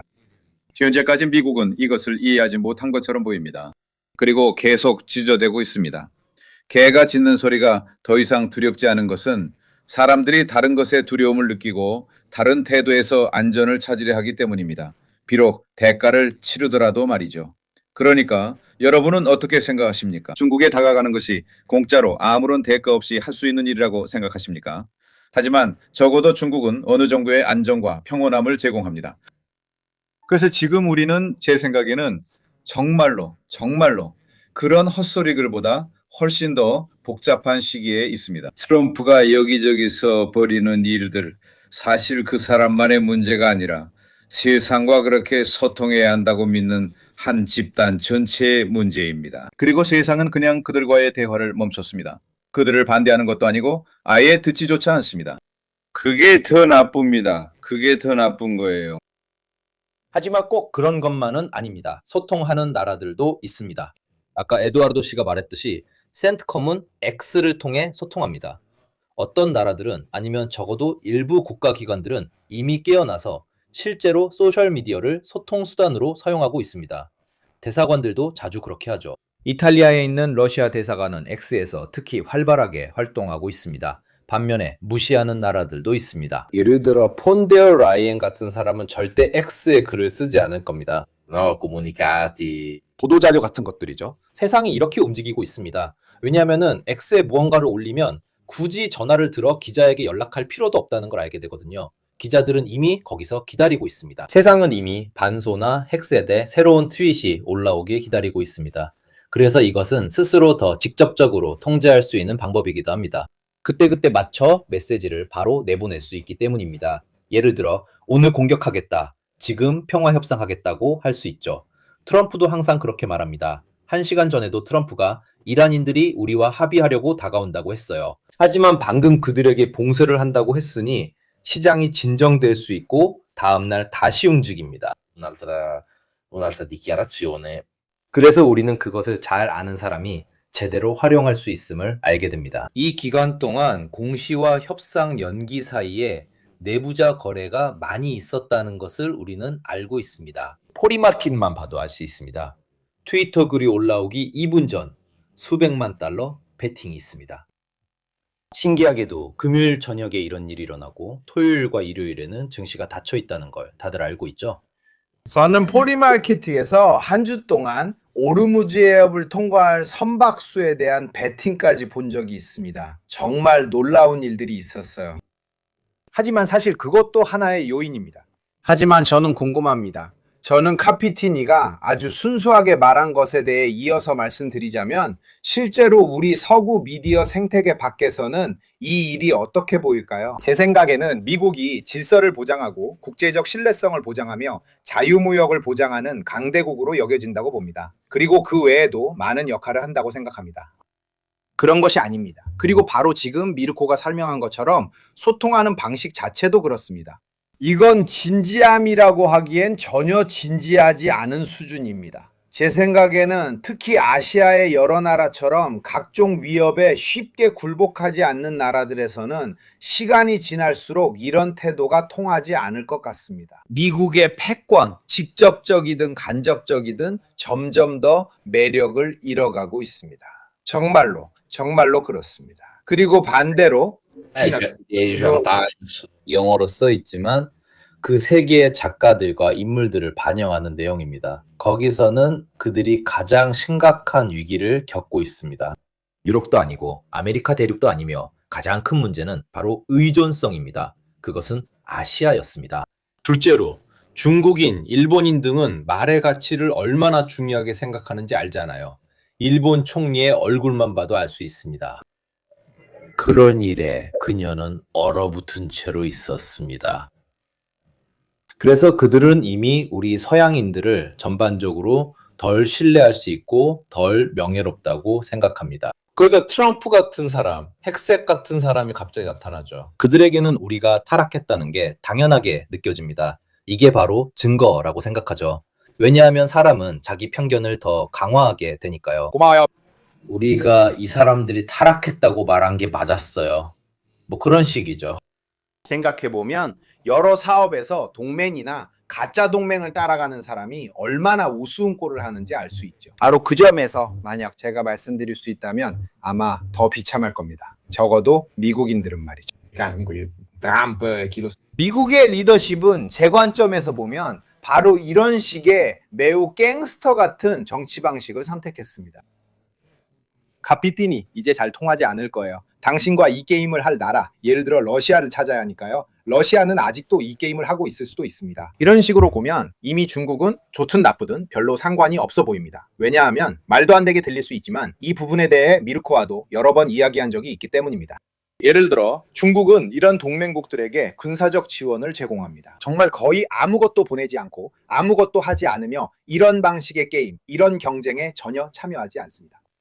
하지만 반대로 이런 방식에 참여하지 않으면서도 결국 그런 이미지를 얻게 됩니다. 뭐랄까 모든 걸 다 하는 것처럼 보이죠. 더 높은 수준의 진지함, 신뢰성, 안정감, 그리고 단순히 말해서 정말로 안전하다는 느낌까지 줍니다. 오늘날 미국 같은 나라와 동맹을 맺고 있다면 사흘에 한 번꼴로 전쟁에 휘말릴 위험이 있습니다. 아니면 저에게 보내달라고 요청할 수도 있고 방금 채팅에서 질문이 올라온 것도 봤습니다. 전쟁에 이쪽 저쪽으로 함선을 보내 도와달라고 할 수도 있는데 우리와는 아무 상관도 없고 어쨌든 우리가 얻는 것도 없습니다. 심지어 같은 패권 국가 혹은 패권 국가가 되어야 할 나라가 상대적으로 덜 중요한 문제로 인해 전 세계 경제적 번영을 위협하기도 합니다. 그러니까 제 생각에는 미국이 이란을 공격하지 않았다고 해서 무슨 성서적인 위협이나 그 밖에 엄청난 위험에 처했던 건 아니라고 봅니다. 그러니까 지금 이 순간에는 정말로 무책임한 행동처럼 보입니다. 그렇죠. 에두아르도 제 생각에는 아마도 따로 라이브 방송을 해야 할 것 같습니다. 그러니까 이란은 실제로 중국의 동맹국입니다. 제가 말씀드리자면 두 나라는 가까웠고 동맹이었으며 서로에게 이익이 되는 관계였습니다. 그들이 우리에게 석유를 파는데 중국인들은 왜 위험을 감수하죠? 첫째는 체면 문제고, 만약 정말로 많은 무기 체계를 보낸다면 그 무기들이 제대로 작동하지 않거나 파괴될 위험이 있습니다. 망신을 당하게 되고 조달 시장에서도 손해를 보게 됩니다. 그리고 무엇보다도 그렇게까지 한 동맹국과 얽히게 되면 사실 동맹국이라고 해도 결국은 물건을 사는 것뿐이고 그게 전부입니다. 그렇게 되면 계속해서 그 도시를 지원하고 뒷받침해야 하는 상황에 빠질 위험이 있습니다. 이것은 80년대 러시아가 저질렀던 실수입니다. 그때 러시아는 가능한 한 많은 나라를 끌어모으기 위해 지원을 시작했죠. 그리고 그들은 제3세계의 수많은 나라들을 받아들였습니다. 아프리카 국가들은 서로 전쟁만 하느라 엄청난 비용이 들었고 전혀 도움이 되지 않았습니다. 그리고 제가 기억하기로는 그들은 정말로 그렇게 살고 있었습니다. 평범한 판매 등으로 살아갔는데 판매 가격이 폭락하자 모두가 사실상 러시아의 보조금을 받게 되었습니다. 1980년대 중반, 러시아가 이미 자체 경제 문제로 어려움을 겪고 있던 시기였습니다. 저는 중국도 이런 점들을 주시하고 있다고 생각합니다. 정말 그렇습니다. 나중에는 보조금은 대줘야 하는 부담까지 떠안게 됩니다. 완전히 반대입니다. 바로 그 정책, 즉 소련의 냉전 정책과는 완전히 반대입니다. 이런 관점에서 보면 특히 중동과 아프리카에서는 그 당시로서는 매우 현대적인 무기를 대량으로 받는 나라들이 있었습니다. 하지만 오늘날의 현대적인 분쟁들과 비교해 보면 정말로 엄청난 차이가 있습니다. 예를 들어 욤키푸르 전쟁에서 시리아가 전력을 회복하기 위해 며칠 사이에 무엇을 받았습니까? 그리고 반대편의 이스라엘은 또 무엇을 받았습니까? 그것은 완전히 반대되는 게임이었고 때로는 이미지 측면에서도 매우 큰 비용이 드는 일이었습니다. 왜냐하면 최고의 방공 시스템을 시리아에 보내면 그들은 충분한 훈련 없이 급하게 그것을 사용하기 때문입니다. 그러면 그들이 체면을 잇는 일도 생깁니다. 오늘날 중국은 정반대 행동을 합니다. 솔직히 말해서 저는 사실 그 길도, 즉 아무것도 하지 않는 것도 정말 안전한 길이라고 생각하지 않습니다. 때로는 이런 미국식 갱스터리즘도 통할 수 있습니다. 이미지 차원에서도요. 절대 개입하지 않고 절대 돕지 않는다는 것은 군사적인 관점에서 볼 때 다른 경우에는 중국을 봐도 그렇고 방어를 위해서는 너무 의존할 수 없다는 점에서 그렇습니다. 잘 모르겠네요. 확실히 말할 수 있는 것은 중국이 하는 일은 여전히 미국과 정말 다르다는 점입니다. 그리고 이것은 소련이나 미국이 냉전 시기에 했던 것과도 매우 다릅니다. 자, 이제 오늘 밤의 스폰서인 인콘니에게 감사의 말씀을 드릴 시간입니다. 여러분 모두가 이미 알고 사용하고 계시리라 생각합니다. 여러분, 저처럼 매일 스팸 메일, 전화, 자동 음성 전화를 받는다는 것을 꼭 기억하세요. 종종 어떻게 그들이 여러분의 정보를 가지고 있는지 혼란스러울 때가 많죠. 여러분, 무료 서비스나 사이트에 가입할 때마다 무언가가 공짜라면 그 제품은 바로 여러분 자신이라는 걸 아셔야 합니다. 자, 인권이 그게 뭘까요? 이 서비스는 여러 데이터 브로커로부터 여러분의 정보를 온라인에서 수집해서 유통되는 여러분의 개인정보를 줄여주는 역할을 합니다. 이렇게 하면 데이터가 마케팅 목적으로 재판매되는 것을 막을 수 있을 뿐만 아니라 이메일 스팸이나 원치 않는 전화도 줄일 수 있습니다. 온라인의 정보가 적게 남아있을수록 온라인에서의 흔적도 줄어들기 때문에 위험도도 낮아집니다. 그리고 인코니는 다른 서비스들과 달리 데이터를 재판매하지 않습니다. 조금, 아니 거의 아주 적은 금액만 지불하면 됩니다. 제 링크를 사용하시면 60% 할인을 받을 수 있습니다. 링크는 설명란과 채팅창에서 확인하실 수 있습니다. 그리고 물론 여러분이 이렇게 하시면 채널과 저희가 하는 일도 함께 지원하게 됩니다. 모두에게 매우 유용한 일입니다. 저는 이 서비스를 개인적으로 사용하며 제 전화번호와 아내의 전화번호, 이메일에도 활용하고 있습니다. 지난 한 달 동안 누군가에게서 귀찮은 전화를 한 통 받았고 이메일로는 훨씬 덜 받았다는 것을 알게 되었습니다. 이 서비스는 여러 이메일과 전화번호를 등록할 수 있어 유용합니다. 그래서 많은 분들이 심지어 제 코드를 사용해서 회사 차원에서도 이 서비스를 이용했다는 것을 알고 있습니다. 덕분에 저에게도 이메일이 도착해서 감사드립니다. 저는 회사에서도 이 서비스를 쓰게 했습니다. 파라벨룸의 링크로 인콘니를 이용했습니다. 저는 이 점을 매우 감사하게 생각합니다. 이것이 채널을 지원하는 방법이니까요. 마지막으로 군사적으로 어떤 일이 일어났는지 총합을 살펴보겠습니다.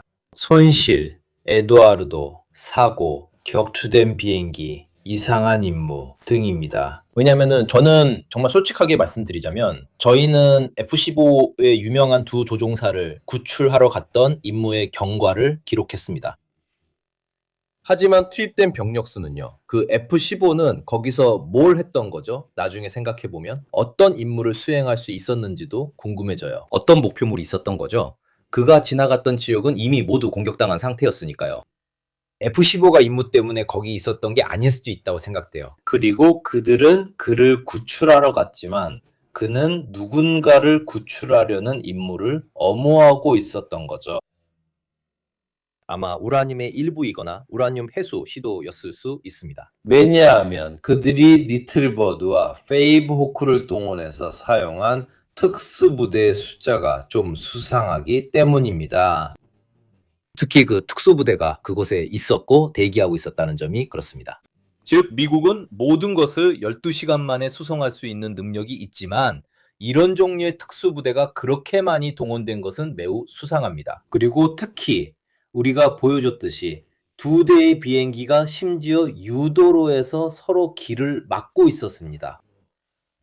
투입된 건십의 수는 조종사 2명을 구출하는 데 필요한 화력의 양을 훨씬 넘어서고 있습니다. 사실 이런 임무는 작은 리틀버드 헬리콥터 한 대면 충분하고 더 눈에 잘 띄지 않으며 언덕과 산 사이도 통과할 수 있죠. 레이더에 잡히지 않게 조종사를 태워서 밤에 아무도 보지 못할 때 데리고 나올 수 있습니다. 이 모든 게 명백하죠. 그들이 미끼 작전도 했다는 게 사실인가요? 조종사가 그쪽에 있다고 생각하게 하려고 한쪽에서 헬리콥터로 활동을 벌인 거죠. 이란인들이 그쪽을 보기 시작했지만 이런 활동도 매우 의심스럽습니다. 그러면 결국 연합군의 총 손실은 얼마인가요?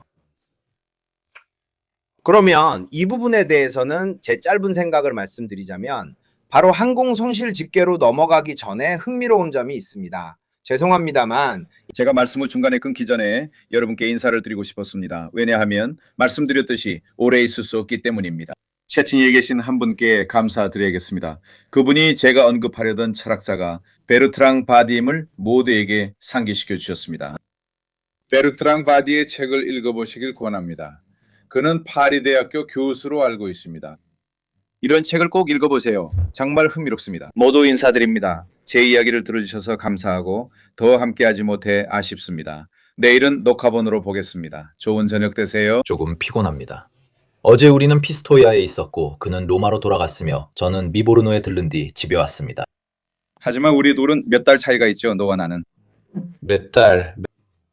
안녕. 방금 말씀드렸던 조종사, 즉 조종사들, 더 정확히 말하면 격추된 F-15의 2명의 승무원에 관한 문제에 대해 이야기하고 있었습니다. 왜냐하면 결국 2명이었으니까요. 이 F-15에는 2명이 탑승해 있었습니다. 그리고 바로 며칠 전에도 X에서 이 이야기를 했었습니다. 거기서는 제 생각에 정말로 뭔가 불분명한 부분이 있습니다. 하지만 무엇보다도 이해가 잘 안 되는 점은 특히 두 번째 파일럿을 위해 그렇게 많은 노력을 들여서 되찾으려고 했다는 겁니다. 그 사람은 파일럿이 아니라 F-15 무기 담당자였을 겁니다.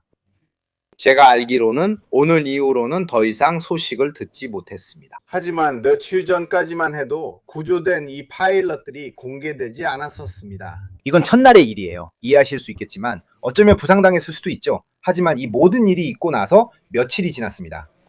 그리고 이 말은 며칠 전에 제가 했던 제 나름의 해석과는 반대되는 이야기이기도 합니다. 네, 저도 솔직히 말씀드리는 겁니다. 카메라 앞에서는 첫 번째는 이미 구조됐다고 했지만 일부러 그렇게 말한 거예요. 그 사람들이 첫날 인간 사냥을 못하게 첫 번째 사람을 바로 구조하지 않았던 거죠. 말씀하신 대로 뭔가 앞뒤가 맞지 않는 부분이 있어요. 왜냐하면 우선 이 일 자체가 정말 엄청나게 큰 일이거든요. 그러니까 아직까지 둘 중 한 명이라도 보여주지 않았거나 아니면 병원에서 사망했다고 발표하지 않은 점이요. 뭔가 그러니까 정말 이상해서 제 생각을 다시 하게 만들어요. 제 추측은 실제로 이 F-15가 격추됐다는 것이었어요. 왜 그들이 말하는 그 위치에 있는 걸까요? 실제로 제가 지오 로케이션을 찾아봤더니 우리가 여전히 이스파한 남쪽에 있다는 게 확인됐거든요.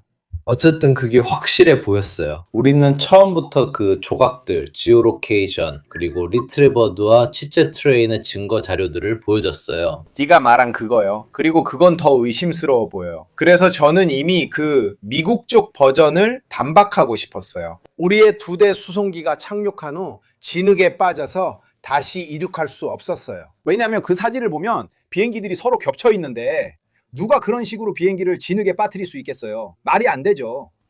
그래서 제 결론은 아마도 대공포에 의해 손상되어 착륙을 했고 그 후에 일부러 파괴하기 위해 비행기들을 겹쳐 놓았다는 거예요. 하지만 그럼 상황이 달라지죠. 그 말은 진흙에 빠진 게 아니라 이란군에게 치명적으로 손상당해서 더 이상 이륙할 수 없게 되었고 그래서 파괴하기로 결정했다는 뜻이죠. 마치 한 대가 쓸 수 없게 되어 다른 한 대 앞에 주차해서 적의 사격을 막기 위해 둘이 겹쳐진 것처럼 보였어요. 그렇게 해서 일종의 방어선을 만든 거죠. 둘이 함께 출발해서 동시에 멈췄다는 거 상상하기 어렵거든요. 활주로가 황량하긴 했지만 그래도 꽤 큰 비행기들이니까요. 리틀버드의 손실도 흥미롭네요. 임시 방편을 쓴 것 같아요. 착륙 후 한 대는 손상됐고 다른 한 대는 엄호용으로 세웠을 수도 있죠. 그 후 리틀버드가 도착했고 총적전이 있었던 것 같아 손상됐어요. 왜냐하면 이후 다른 방법으로 떠나야 해서 비행기와 리틀버드 모두를 파괴해야 했어요. 자, 리틀버드 모르는 분들을 위해 설명하자면 아주 작고 민첩한 헬리콥터입니다. 블랙호크 다운에서 보셨을 텐데 그런 걸 생각하시면 됩니다. 그들이 착륙해야 했고 리틀버드는 매우 가벼워서 가벼운 무기만으로도 큰 피해를 입을 수 있습니다. 정말 이상하죠? 주변을 방어하기 위해 레인저들이 직접 현장에 내려가야 했습니다. 보통 리틀버드는 이런 일 안 하고 도착 후 하차시키고 바로 떠납니다. 제 생각에는, 그러니까 제가 추측하기로는 리틀버드가 그들이 말하는 것처럼 그런 방식으로 투입된 것 같습니다. 왜냐하면 어쨌든 항속거리가 국경에서부터 사용하기에는 부족했으니까요. 그래서 그곳에 가져가서 그 지역에서 사용하는 것이 합리적이라고 생각할 수 있습니다. 하지만 예를 들어 다른 부분들은 맞지 않는 점이 있습니다.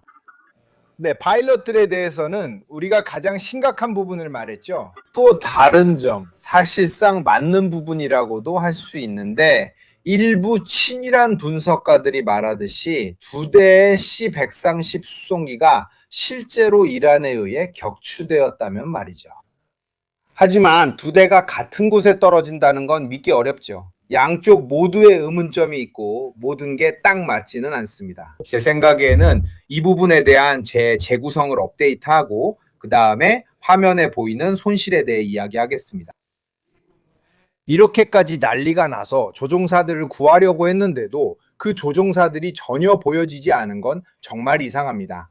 아니면 그들이 정말 심각한 상태일 수도 있습니다. 또 다른 가설이 있는데 제가 X에서 이야기했던 것처럼 이 작전이 조종사들을 구출하기 위한 것이 아니라 그들이 적의 손에 넘어가지 않도록 하기 위한 것이었을 수도 있습니다. 적의 손에 있다는 것도 결국 또 다른 가설입니다. 어쨌든 저는 미국식 교리죠. 아무도 두고 가지 않는다. 하지만 정말 엄청난 노력이 필요합니다. 손실이 발생하기 전에도 우리가 해야 하는 노력도 마찬가지입니다. 안 하면 다니엘레는 구정꾼이 돼요. 다니엘레, 미국에서의 파일럿 이야기로 많은 논의가 있었지만 이제는 뒷전으로 밀려난 얘기가 됐어요. 특별한 뉴스는 아니에요. 우리가 말했던 관점에서 보면 모든 버전이 매우 이상하고 받아들이기 어려워요. 그리고 당연히 그 빌어먹을 파일럿들은 한 번도 보여준 적이 없잖아요.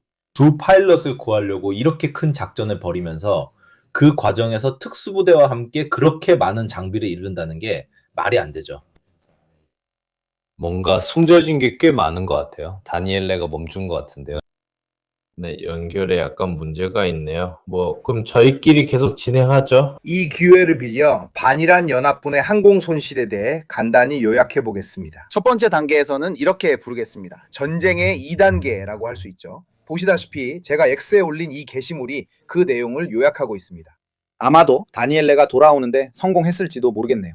어쨌든 간단히 마무리하겠습니다. 요컨대 우리는 약 6건 정도에 도달했습니다. 제가 말하는 것은 항공기입니다. 주의해 주세요. 피격된 것, 즉 타격을 받은 것, 그리고 완전히 파괴된 것뿐만 아니라 단순히 손상된 것도 포함합니다.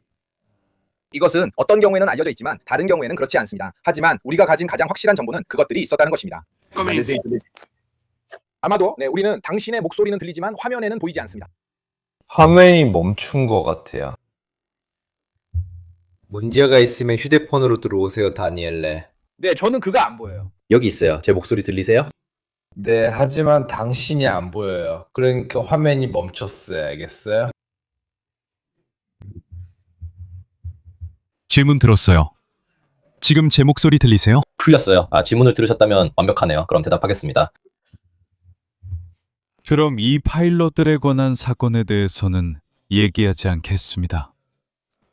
저는 여러분의 논의를 듣고 있었고 그 이야기를 하기 전에 이미 언급된 내용이었습니다.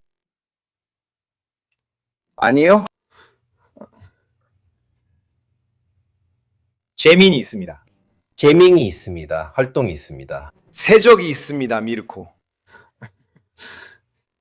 어쨌든 다니엘레가 돌아오면 저도 질문 하나 추가할게요. 저도 정말로 파일럿들의 이름이라도 공개됐는지 좀 더 구체적으로 알고 싶거든요. 오늘은 사실 그 부분을 확인하지 않았어요. 파일럿에 대해 구체적으로 나온 건 없는 걸로 알아요. 여기서 파일럿은 조종사뿐 아니라 다른 승무원도 포함합니다. 그리고 바로 그 점이에요. 사람들이 혹시 근데 그 사람들은 어디 있지? 라고 궁금해하기 시작했는지 그런 얘기가 나왔나요? 제 생각에 반대 세력도 있을 수 있고 그건 쉽죠. 그리고 바로 그거죠. 그 조종사들 좀 보여주면 좋겠네요. 그들이 집으로 돌아오면 약간의 영광도 있어야 하잖아요. 베트남에서 조종사를 구출했을 때처럼 뭔가 보여줄 영광이 있었죠. 이건 영화 같은 일이에요. 데무 다니엘레 중 한 명이 구출된 두 조종사 보여줄 수 있나요? 라고 했어요. 영화 같은 이야기라지만 아무것도 없었죠. 네, 제가 말하고 있었던 건 아니요, 그 얘기는 나오지 않았어요. 그리고 폰타나가 해주던 설명이 흥미로웠어요. 유일하게 언급된 점은 만약 그들을 구출하지 못하고 예를 들어 이란인들에게 붙잡혔다면 트럼프는 미국 여론을 감당하지 못했을 거라는 것이었어요. 그러니까 한 가지 주의해야 할 점은 이미 1월에 이런 일이 있었다는 거예요. 기억하신다면 이 가면을 쓴 요원들이 학교 앞에 가서 자녀를 학교에 데려다주는 라티노들을 잡으려고 했었죠. 네, 비판은 있었지만 그렇게 심하지는 않았어요. 전환점은 언제였냐면 백인 기독교인 미국인 2명, 한 여성과 한 남성이 살해당했을 때였어요. 그때 그들은 정말로 접근 방식을 바꿔야 했죠. 만약 미국인 조종사 2명이 포로로 잡혔다면 트럼프는 미국 여론을 감당하는데 큰 어려움을 겪었을 거예요. 하지만 생각해보면 이게 트럼프가 자국 여론과 벌이는 전쟁 방식과 네타냐후가 자국 여론과 벌이는 전쟁 방식의 차이점 중 하나예요. 정치입니다. 우선 이건 더 월존에 나온 손실 그래픽입니다. 노란색은 의심스러운 경우, 즉 손상된 경우를 나타냅니다. 제 계산에는 여기 나온 것보다 몇 개 더 있습니다. 여기에는 여러분이 기억하실 F-18 한 대가 빠져 있거든요. 하지만 영상 하나가 있습니다. 아마 파라벨룸에서 본 적이 있는데 F-18 이 피격돼 약간 손상된 영상입니다. 하지만 저는 그걸 집게에 넣기로 했습니다. 어쨌든 영상에 찍혔고 맨페즈가 꼬리 부분의 명중에서 폭발하거든요. 그러니까 최소한 파편 피해는 입었죠. 카타일 겁니다. 그래서 제 집게에 손상된 것으로 넣었습니다. 나머지는 여러분 화면과 거의 같습니다. 제 집게에는 당연히 훨씬 더 많은 드론이 있습니다. 제가 메일이라고 부르는 것들인데 이건 중고도 장기 채공 드론의 약자입니다. 여기에는 리퍼도 포함됩니다. 몇 개 더 있나요? 제가 집계를 했을 때 며칠이 지난 걸로 알고 있습니다. 그리고 제 집계에는 이스라엘산 이런 종류의 드론들도 모두 포함되어 있는데 그 수가 많습니다. 그리고 흥미로운 점으로 이 카테고리의 드론이 2대 더 있습니다. 걸프 지역이나 사우디아라비아 같은 나라들 중에서 지금은 정확히 기억이 안 나지만 하나는 사우디아라비아였던 것 같고 다른 하나는 걸프 지역의 다른 나라였습니다. 흥미로운 사실은 이 드론들이 이란에 의해 격추되었고 이것이 이 국가들이 분쟁에 관여하고 있다는 증거 중 하나라는 점입니다. 이 드론들은 중국산으로 이름은 윙롱이며 미국산 드론과 매우 유사합니다. 그리고 손실에 대한 이야기를 마무리하겠습니다. 자, 우리가 말하는 것처럼 영향은 어떨까요? 군사 배치에 대해서는 분명히 언급이 필요합니다. 전투기, 즉 전투항공기의 관점에서 볼 때 그렇습니다.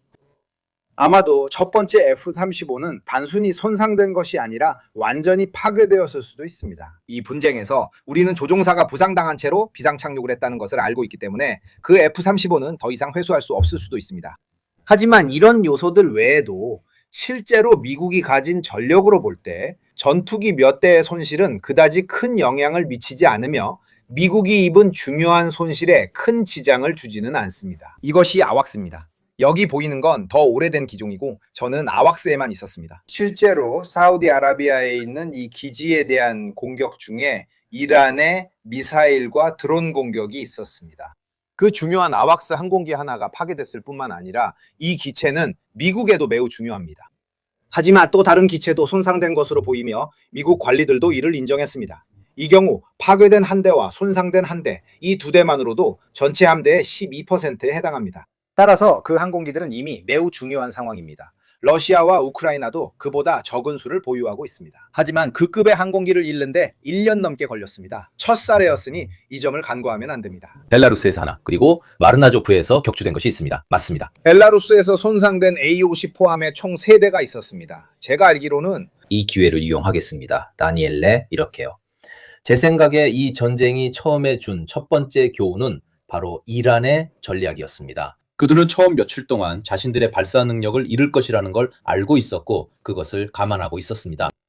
그래서 그들은 신중하게 AUX 시스템, 레이더, 조기경보 시스템 등을 타격하려 했고 이후 남아있는 발사 능력으로 그들의 작전을 이어가려 했습니다. 하지만 연속적으로, 왜냐하면 그들은 어쨌든 거의 비슷한 빈도를 유지하고 있고 오히려 약간 다시 증가하고 있기 때문입니다.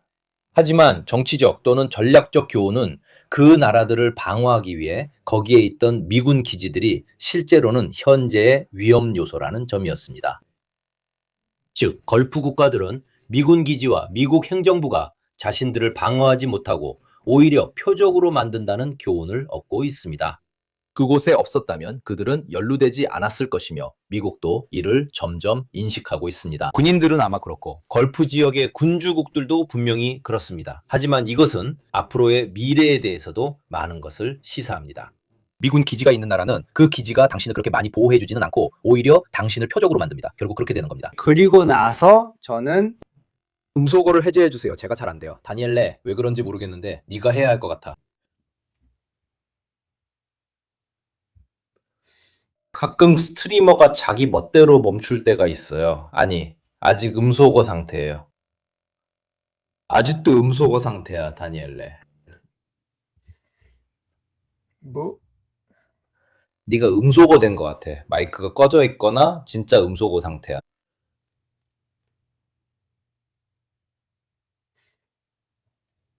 여기 한번 보자. 이건 모두가 처음에 눈치챈 것 중 하나야.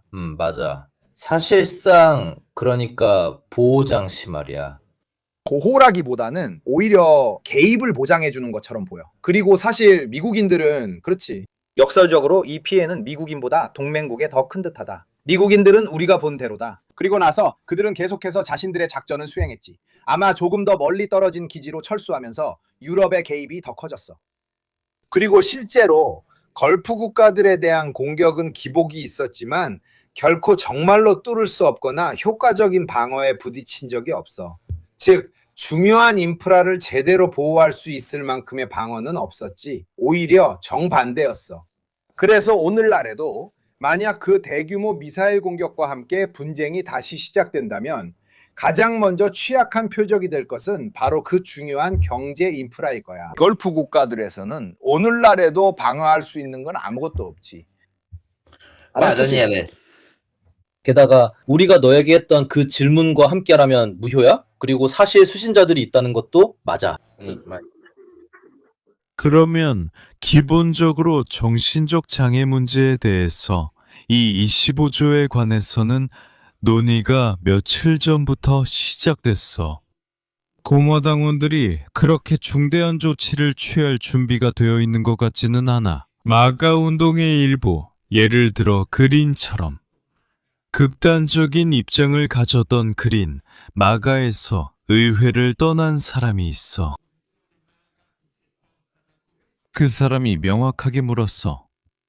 혹시 이번 기회에 미국 대통령이 정신이 제대로 있는지 없는지 확인해 봐야 하는 거 아니냐고.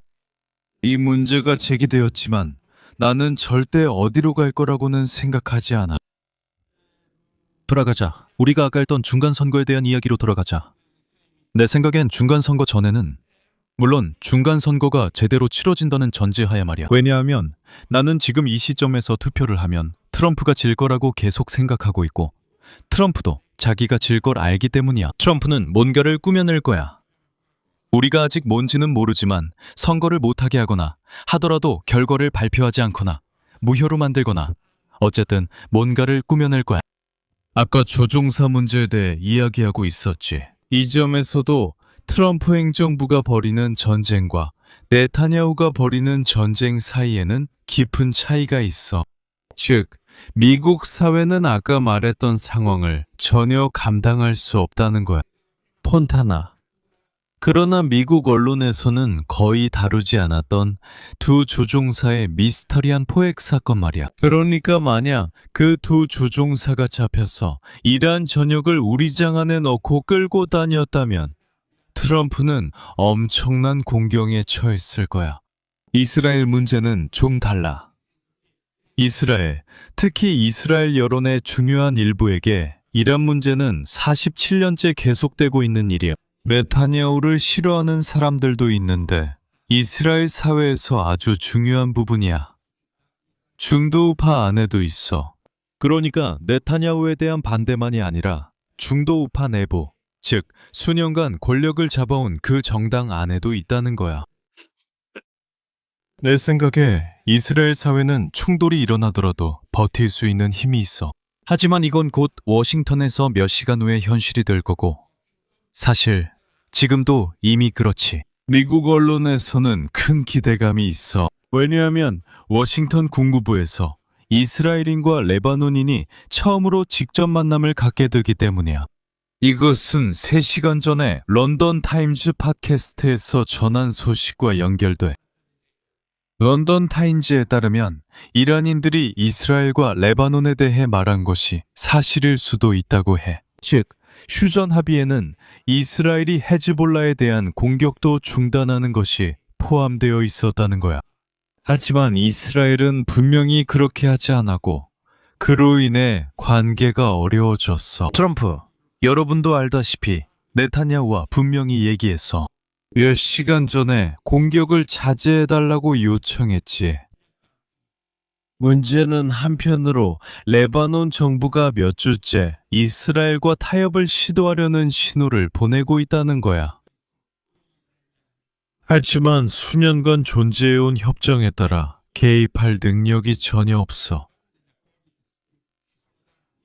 남부 레바논의 중요한 부분을 통제하고 있는 무장 조직 헤즈볼라를 제거하기 위해서지. 그래서 레바논 정부는 실제로 협상을 시도할 여지가 거의 없어.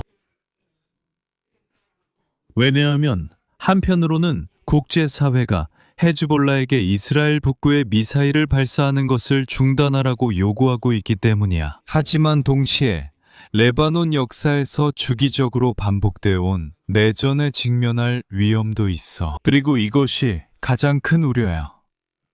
레바논 사람들의 가장 큰 걱정은 나라가 다시 분열되는 거야. 맞아.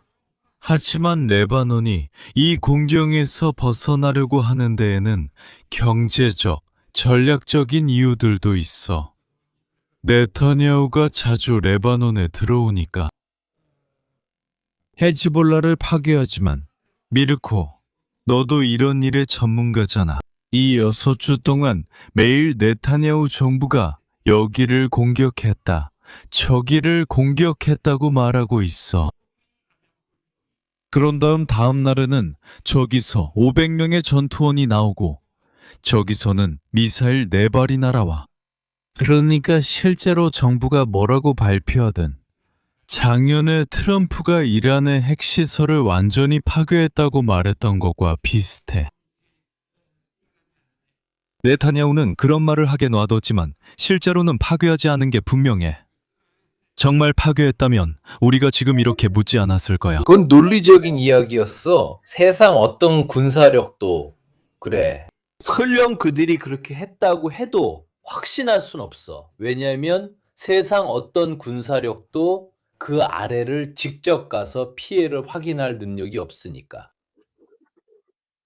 너무 깊거든. 실제로 이 점에 대해서 이스라엘 언론에서는 논쟁이 있어. 그러니까 어떤 사람들은 이렇게 말해. 이 440kg의 매우 위험한 우라늄이 너무 깊이 묻혀 있어서 이제 아무도 꺼낼 수 없다고. 그래서 이란도 꺼낼 수 없고 이스라엘도 꺼낼 수 없고 미국도 꺼낼 수 없어.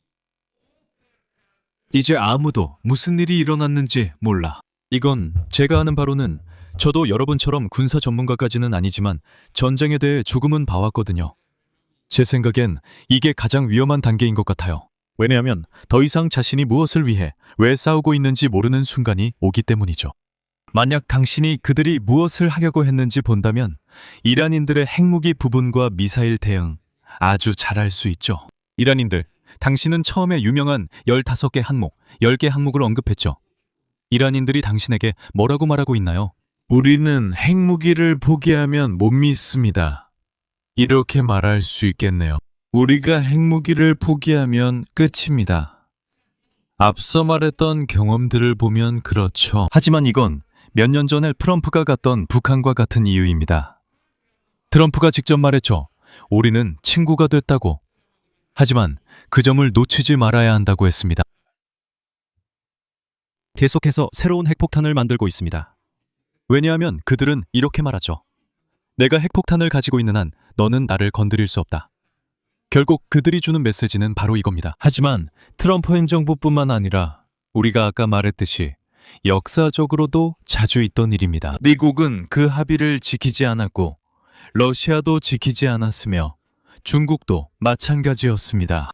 그래서 아무도, 심지어 작은 나라들도 그런 세상에선 신뢰할 수 없습니다. 아까 여러분이 이란의 반응을 설명하셨는데 분명히 당신은 완전히 비대칭적인 방식으로 공격에 대응하고 있는 겁니다. 하지만 워싱턴에서는 그 사람이 내 척의 배를 침몰시키면 런던의 로이드에서도 더 이상 보험을 들어주지 않는다는 걸 모를 수가 없었을 텐데 그 점을 스스로 묻지 않을 수 없었을 겁니다. 그리고 처음으로 돌아가서 하지만 당신은 전쟁을 잠깐만 내가 기억을 떠올리게 해줄게, 다니엘레. 잠깐만 기억을 떠올리게 해줄게, 다니엘레. 이것은 미국의 공격이 있기 하루 전, 공격 직전에 찍힌 위성사진입니다. 미국의 공격 직전 16대의 화물트럭, 이 이란 포르도우 핵시설의 터널로 들어가고 있습니다. 그들이 옮긴 것은 무엇이었을까요? 쓰레기였나요? 실제로 그들은 우리가 지금 어디에 있는지도 모르는 물질을 옮겼습니다. 아마도 위험 분산을 위해 여기저기 흩어놓았을 겁니다. 그리고 우리는 그 물질을 알고 있습니다. 저도 직접 들은 소식통을 통해 알고 있습니다. 특히 이스라엘이 이러한 전략적 폭격 계획 등과 관련되어 있습니다. 실제로 어디에 숨겨졌는지 파악하기 위해 정보기관의 보고도 있습니다. 물론이죠. 그런데 보세요. 죄송합니다만 생각해보면 우리가 아까 말했던 미국 팟캐스트에서 최근 이틀 3일 동안 진행되고 있는 논의가 바로 이것입니다. 하지만 오바마가 찾았던 수많은 한계가 있는 타협안이 바로 이런 상황을 앞두고 더 신중했던 것은 아니었을까요? 그러니까 어쨌든 완벽하진 않지만 효과적인 통제 방식이 있었고 어느 정도 위험을 완화시켜줬다는 거죠. 하지만 다시 처음 문제로 돌아가서 폰타나도 말했듯이 폰타나가 말했죠. 그런데 이란이 미국에게 실존적인 위협이었냐 아니었냐는 거죠. 웃음이 나오겠지만 아니 이스라엘에게 실존적인 위협이냐 아니냐는 거죠. 그래, 47년 동안이나 이미 그 점에서 네가 2번의 전쟁을 겪었다는 걸 알 수 있지. 네타냐후, 그 조사에서 많은 사람들이 봤을 거라고 확신해. 지난주 뉴욕타임스가 보도한 대형 조사에서 그들은 모든 사건을 재구성했어. 그리고 네타냐후와 트럼프의 회의에 참석한 모든 미군들은 대통령님, 움직이지 맙시다. 움직이지 맙시다. 라고 말했어. 결국 뉴욕타임스의 보도에 따르면 네타냐후가 트럼프에게 우리는 이미 승리를 손에 쥐고 있습니다. 갑시다. 그리고 어떻게 잘 끝나는지 보게 될 겁니다. 라고 말한 것으로 전해졌고 이는 부인되지 않았어. 하지만 아까 말했듯이 차이점은 미국 사회와 이스라엘 사회가 완전히 다른 저항의 지점을 가지고 있다는 거야. 즉, 미국인들은 기름값이 오르는 것에 관심이 있고 이스라엘인들은 누군가가 집 발코니 위로 미사일을 쏘는 것에 관심이 있다는 거야. 그러니까 두 사회의 인식이 매우 다르다는 거야. 문제는 서로 병행되는 두 전쟁을 치르고 있다는 거야. 그리고 내 생각에는 둘 다 아무런 진전이 없다는 거지. 왜냐하면 레바논 쪽에서도 헤즈볼라 제거라는 게 이론적으로는 완벽하지만 실제로는 그렇지 않기 때문이야. 그게 효과가 없는 건 단지 사회적 비용 때문만은 아니야. 레바논 남부의 시아파와 기독교 인구를 생각하면 거기에는 시아파만 있는 게 아니라 기독교 마을들도 있거든. 며칠 전에도 레바논에서 기독교 마을로 가던 사제가 탄 호송대 사건에서 그걸 볼 수 있었지. 이런 식의 레바논 남부에 대한 공격은 위협을 제거하는 데 도움이 된다면 의미가 있지만 그렇지 않으면 아무 의미가 없어. 만약 네가 매번 그들이 일어나서 또 미사일을 쏜다면 결국 네가 원하는 결과를 얻지 못했다는 뜻이야. 나는 군사 전문가가 아니지만 지금 이 상황이 6주째 계속되고 있다고 말하고 싶어. 그리고 아무런 결과도 나오지 않고 있어. 여기 봐. 이 사람들이 바로 이스라엘 군인들이야. 마을에 들어가는 모습이 여기서도 보여. 나는 로카포르테의 거점 중 하나를 점령하고 싶어. 그래서 리타니 강 너머를 노리는 거야. 그들은 완충지대를 만들고 싶어 하거든. 어떤 면에서는 터키가 시리아에서 완충지대를 만든 것과 비슷하게 느껴져. 여기에 우리 군대를 배치하면 네가 폭격을 하더라도 여기만 공격하게 되고 이스라엘까지는 못 오게 되는 거지. 하지만 그렇게 넓은 지역에서 집집마다 거리마다 싸우면서 모든 군인을 찾아내는 건 정말 힘든 일이야. 거의 불가능한 작전이지. 그리고 전략적으로 봤을 때 에두아르도 이란은 이스라엘을 침공하겠다고 위협하는 존재는 아니야. 이건 그렇다 치고 98년부터 핵폭탄을 가지고 있다고 하는데 그건 비비가 말하는 거고 이스라엘의 존재 자체를 실제로 위협할 수 있는 인접한 지역의 적들은 이제 더 이상 존재하지 않아. 역사적으로 보면 어쩌면 오늘날 이 재앙 때문에 이란은 예전보다 더 핵무기를 갖고 싶어 할지도 몰라. 이란이 당장은 그렇게 큰 능력을 가지고 있다고 생각하진 않아. 아주 단기간 내에 그걸 할 수 있을 거라고 말이지. 하지만 이 위협이 이스라엘 입장에서도 역설적으로 훨씬 더 커질 수 있다는 거야. 이 재앙이 어떻게 끝나느냐에 따라, 왜냐하면 나도 모로와 동의하는데 지금까지 일어난 일은 오바마의 그 합의에서 벗어났다는 거야. 그 합의는 일정 수준의 통제를 보장했지. 그리고 내 생각에는 그게 유일하게 의미 있는 길이야. 어떤 적대적인 강대국과 그렇게 부르자면 핵무기 경쟁을 막기 위해서 말이야. 이란 같은 나라는 정말 크고 인구도 많고 경제적, 기술적으로도 잠재력이 엄청나거든.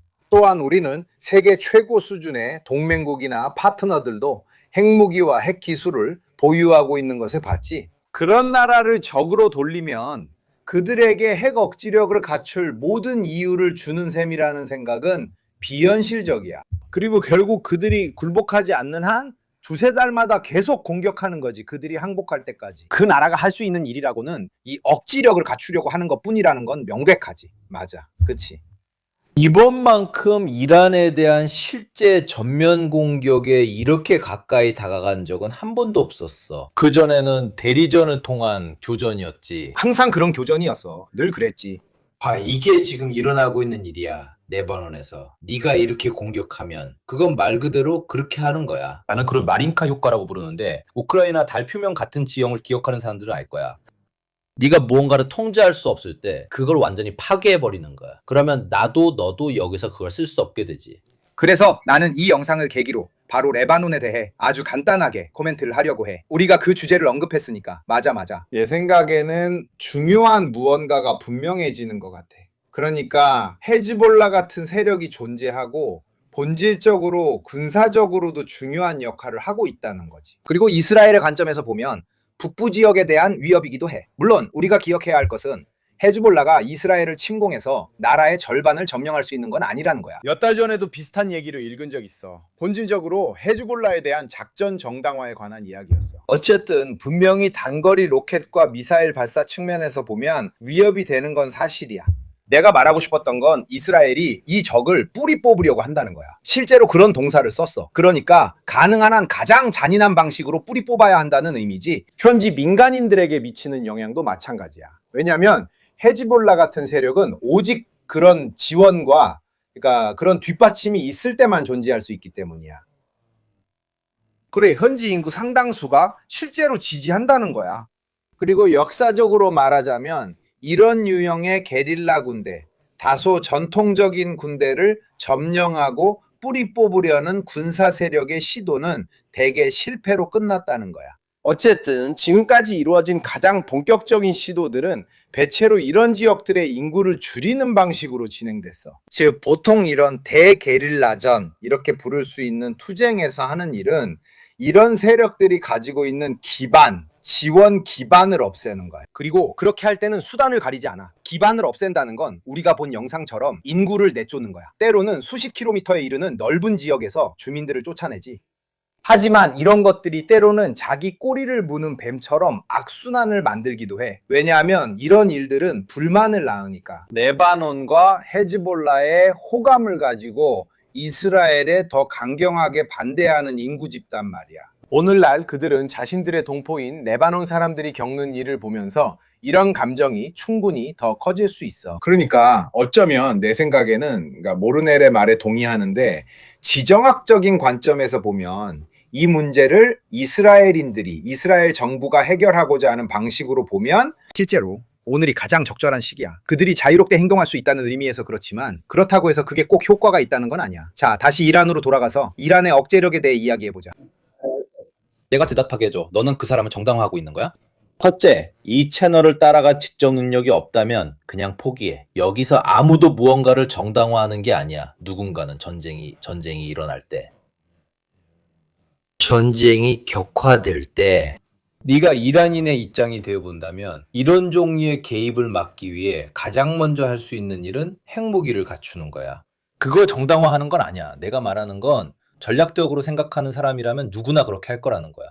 그리고 이란인들은 실제로 그렇게 하고 그들이 뭘 하는지 잘 알고 있어. 시초에게 총을 쏘지 않는 데는 이유가 있지. 김정에게는 대포와 포격을 퍼붓지 않지. 하지만 그건 당연해. 왜냐하면 50년대 전차밖에 없는 군대를 가지고 있어도 핵폭탄 몇 개는 가지고 있으니까.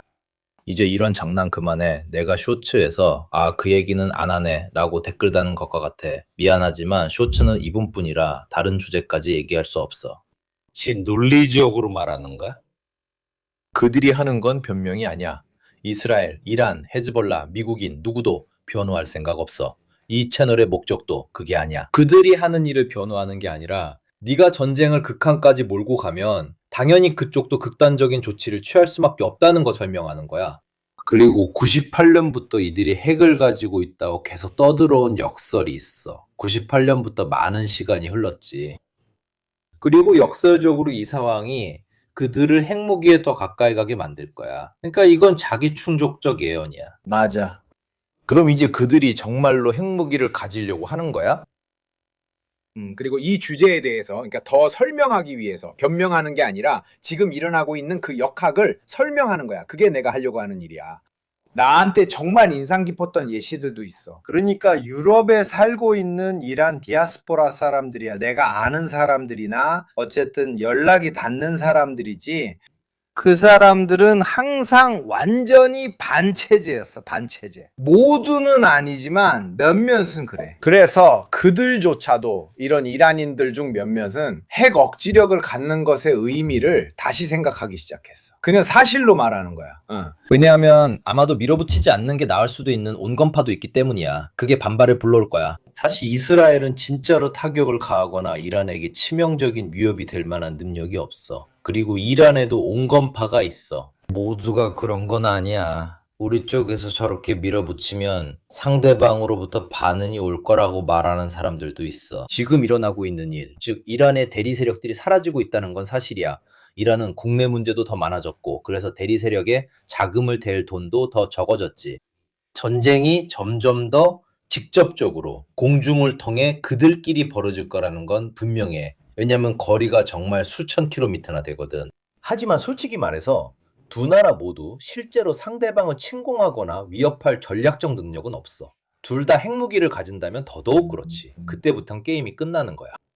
게다가 이 점도 별로 고려되지 않는 사실이야. 조심해야 해. 왜냐하면 이란이 핵실험을 한다고 해서, 그리고 만약 그들이 핵실험을 한다면 그게 그들의 첫 번째 핵실험이 될 텐데 그게 자동적으로 무언가를 의미하는 건 아니거든. 아마도 그들이 실험하는 폭탄은 탄도미사일에 거의 쓰지 못할 수준일 거야. 그런 무기는 더 정교해야 하고 그런 폭탄 하나로는 큰 억지력이 생기지 않아. 물론 메시지로는 큰 도약이지만 이스라엘이 이미 그런 방어 체계를 갖추고 있다는 건 우리가 알고 있어. 그러니까 조심해야 해. 설령 그들이 이런 핵 억지력 수준에 도달한다고 해도, 즉 실험을 하거나 아니면 시작, 선언, 증거를 내보인다고 해도 말이야. 그렇다고 해서 그게 단기간에 이스라엘을 실제로 파괴하겠다는 핵 억지력이 된다는 뜻은 아니야. 하지만 그들이 핵무기를 갖는다고 바로 그 일을 하겠다는 뜻은 아니야. 어떤 정권이든, 정치적으로 말하자면 억지력을 갖게 된 이란의 어떤 정권도 아무것도 하지 않을 거야. 그들은 가장 먼저 자살, 즉 그 무기를 전 세계에 발사하고 싶어 한다고 말하지, 이게 내 입장이었고 항상 그랬어. 그러니까 그들이 미친 사람들처럼 여겨지고 그들이 원하는 유일한 것이 집단적으로 국가가 자살하는 것이라고 너무 당연하게 생각하는 경향이 있어. 그리고 본질적으로 자신들보다 훨씬 더 강력한 다른 핵 보유국들의 보복을 불러일으키는 거지. 아마도 그들 입장에서는 이런 가상의 광기로 오랜 적에게 미사일을 날릴 수 있다는 희망을 가지고 있는 거지. 하지만 확실한 건 이란은 미사일 방어 체계나 핵탄두, 탄도미사일 방어 체계 측면에서 우리가 상정하는 그런 방어 능력은 전혀 갖추지 못했고 앞으로 50년이 지나도 이런 능력을 갖추지 못할 거라는 거야. 이런 관점에서 보면 이란은 완전히 무방비 상태인 나라야. 이란이 핵무기를 가지면 이스라엘이 더 이상 공격하지 못할 거라는 생각도 일종의 이란의 환상일 뿐이야.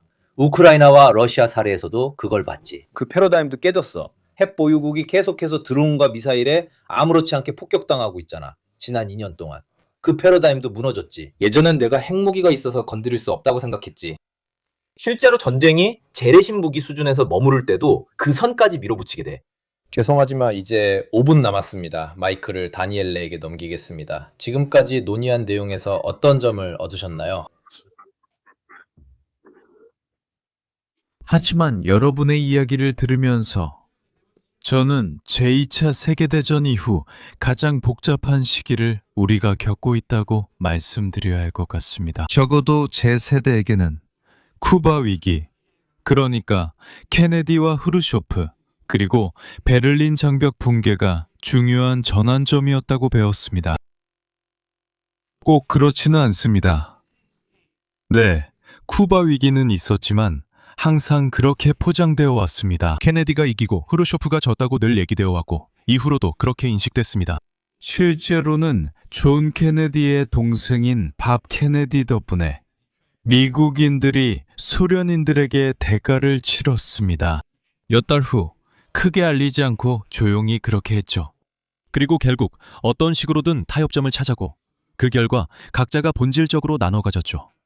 전리품을요. 베를린 장벽의 붕괴는 본질적으로 유럽의 한 부분과 소련이 존재했던 아프리카의 종말이기도 합니다. 하지만 그것이 전 세계적인 지정학적 질서의 종말은 아니었습니다.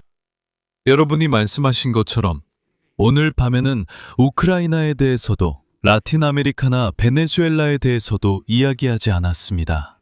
트럼프가 10달 만에 8개 전쟁을 해결해 노벨 평화상 받아야 한다는 주장과 달리 그런 문제들은 여전히 남아 있습니다. 자세히 보면 이번 행정부가 더 많은 갈등을 만들어냈지만 문제의 본질은 갈등 자체에 있는 것이 아닙니다. 전략 없이 갈등만 만들어냈습니다. 부시 아버지, 부시 아들, 오바마가 일으킨 전쟁들은 어쩌면 잘못 관리되었을 수도 있습니다. 바이든, 아프가니스탄 등등. 하지만 그들은 우리가 민족을 해방시키러 간다는 명분이 있었습니다. 여기서는 열흘 만에 10가지 다른 버전을 내놨어요. 그러니까 상황이 비이성적으로 변한 거죠. 똑같은 반응입니다. 미국 가톨릭 세계에서 교황의 중요성을 과소평가하지 마세요. 미국 가톨릭 세계가 분열되어 있는 건 사실이지만 라티노들은 또 다른 형태의 가톨릭 신앙을 가지고 있습니다. 아일랜드계, 폴란드계, 이탈리아계 등 미국 내에서는 어떤 부분에서는 가톨릭 신앙을 따르지만 많은 부분에서는 전혀 교회의 입장을 따르지 않는 가톨릭 신앙입니다. 예를 들어 프란치스코 교황은 미국에서 일부 가톨릭 신자들에게 기본적으로 혐오의 대상이었습니다. 그들은 그를 제3세계주의자, 라티노들의 친구 등으로 여겼습니다. 하지만 보세요. 이 교황은 미국인입니다. 물론 페루 출신이지만 미국 여권을 가지고 있습니다. 오늘 저녁 트럼프는 더 이상 어떻게 해야 할지 몰라서 교황의 형제가 그와 함께 백악관에 간 사진을 꺼내들었습니다. 그리고 트럼프는 이태 상황을 만회하려고 하면서 이 교황은 패배자다, 아무것도 이해하지 못했다, 혼란스럽다고 말했습니다. 하지만 그의 형은 그렇지 않다. 왜냐하면 그는 내 지지자이고 뭐 그런 식으로 말이야. 이건 이해하지 못한 거지. 가치란 무엇인가? 바티칸. 그러니까 트럼프는 교황을 마두로 김정은과 혼동한 거야. 그리고 하메네이. 그래. 이 사람은 몇 가지 포인트가 있다는 걸 이해하지 못했어. 그렇다고 해두자. 한 달 후에 트럼프는 또 연기하지 않는다면 베이징에 다시 가서 어떻게 하길 원하는지 말해야 해. 중국과 해결책을 찾아야 해. 그는 할 수 없어. 그러니까 네가 그에게 답을 줘야 해.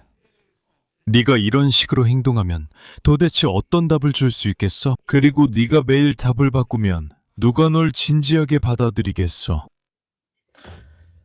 이제 말씀드릴 내용은 다 전한 것 같네요. 저희도 여러분께 질문을 남기며 마치겠습니다. 모든 답을 아는 건 아니에요. 그랬다면 복권 번호 맞히러 갔겠죠? 어제 저희가 피스토이아에 있었는데도 불구하고 일부러 4시간이나 운전해서 와주시고 다시 4시간 운전해서 돌아가신 카피티니 장군님께 진심으로 감사드립니다. 그리고 오늘 아침에도 제가 알기로는 TV에 출연하셨고 오늘은 저희와 함께 계시다가 내일 다시 TV에 출연하십니다. 다니엘레는 내일 다시 비행기를 타고 출발해야 해서 저희가 시간을 맞출 수 있었습니다. 에두아르도는 제가 항상 아주 짧은 시간 전에 미리 알려주는데도 불구하고 항상 도착하고 잘 알고 있습니다. 여러분께 감사드리며 다니엘레가 남미에선 무슨 일이? 라고 했으니 자 15일에는 바티스테사가 올 예정입니다. 새로운 게스트로 당연히 라틴 아메리카에 대해 이야기할 것이고 그 후에는 주중에 우크라이나 문제와 그 밖의 모든 이슈로 다시 돌아올 예정입니다. 그래서 모두에게 감사드리고 곧 다시 뵙겠습니다. 그리고 어제 피스토이아에 와주신 모든 분들께도 감사드립니다. 인사드립니다. 행운을 빕니다. 다음에 또 만나요.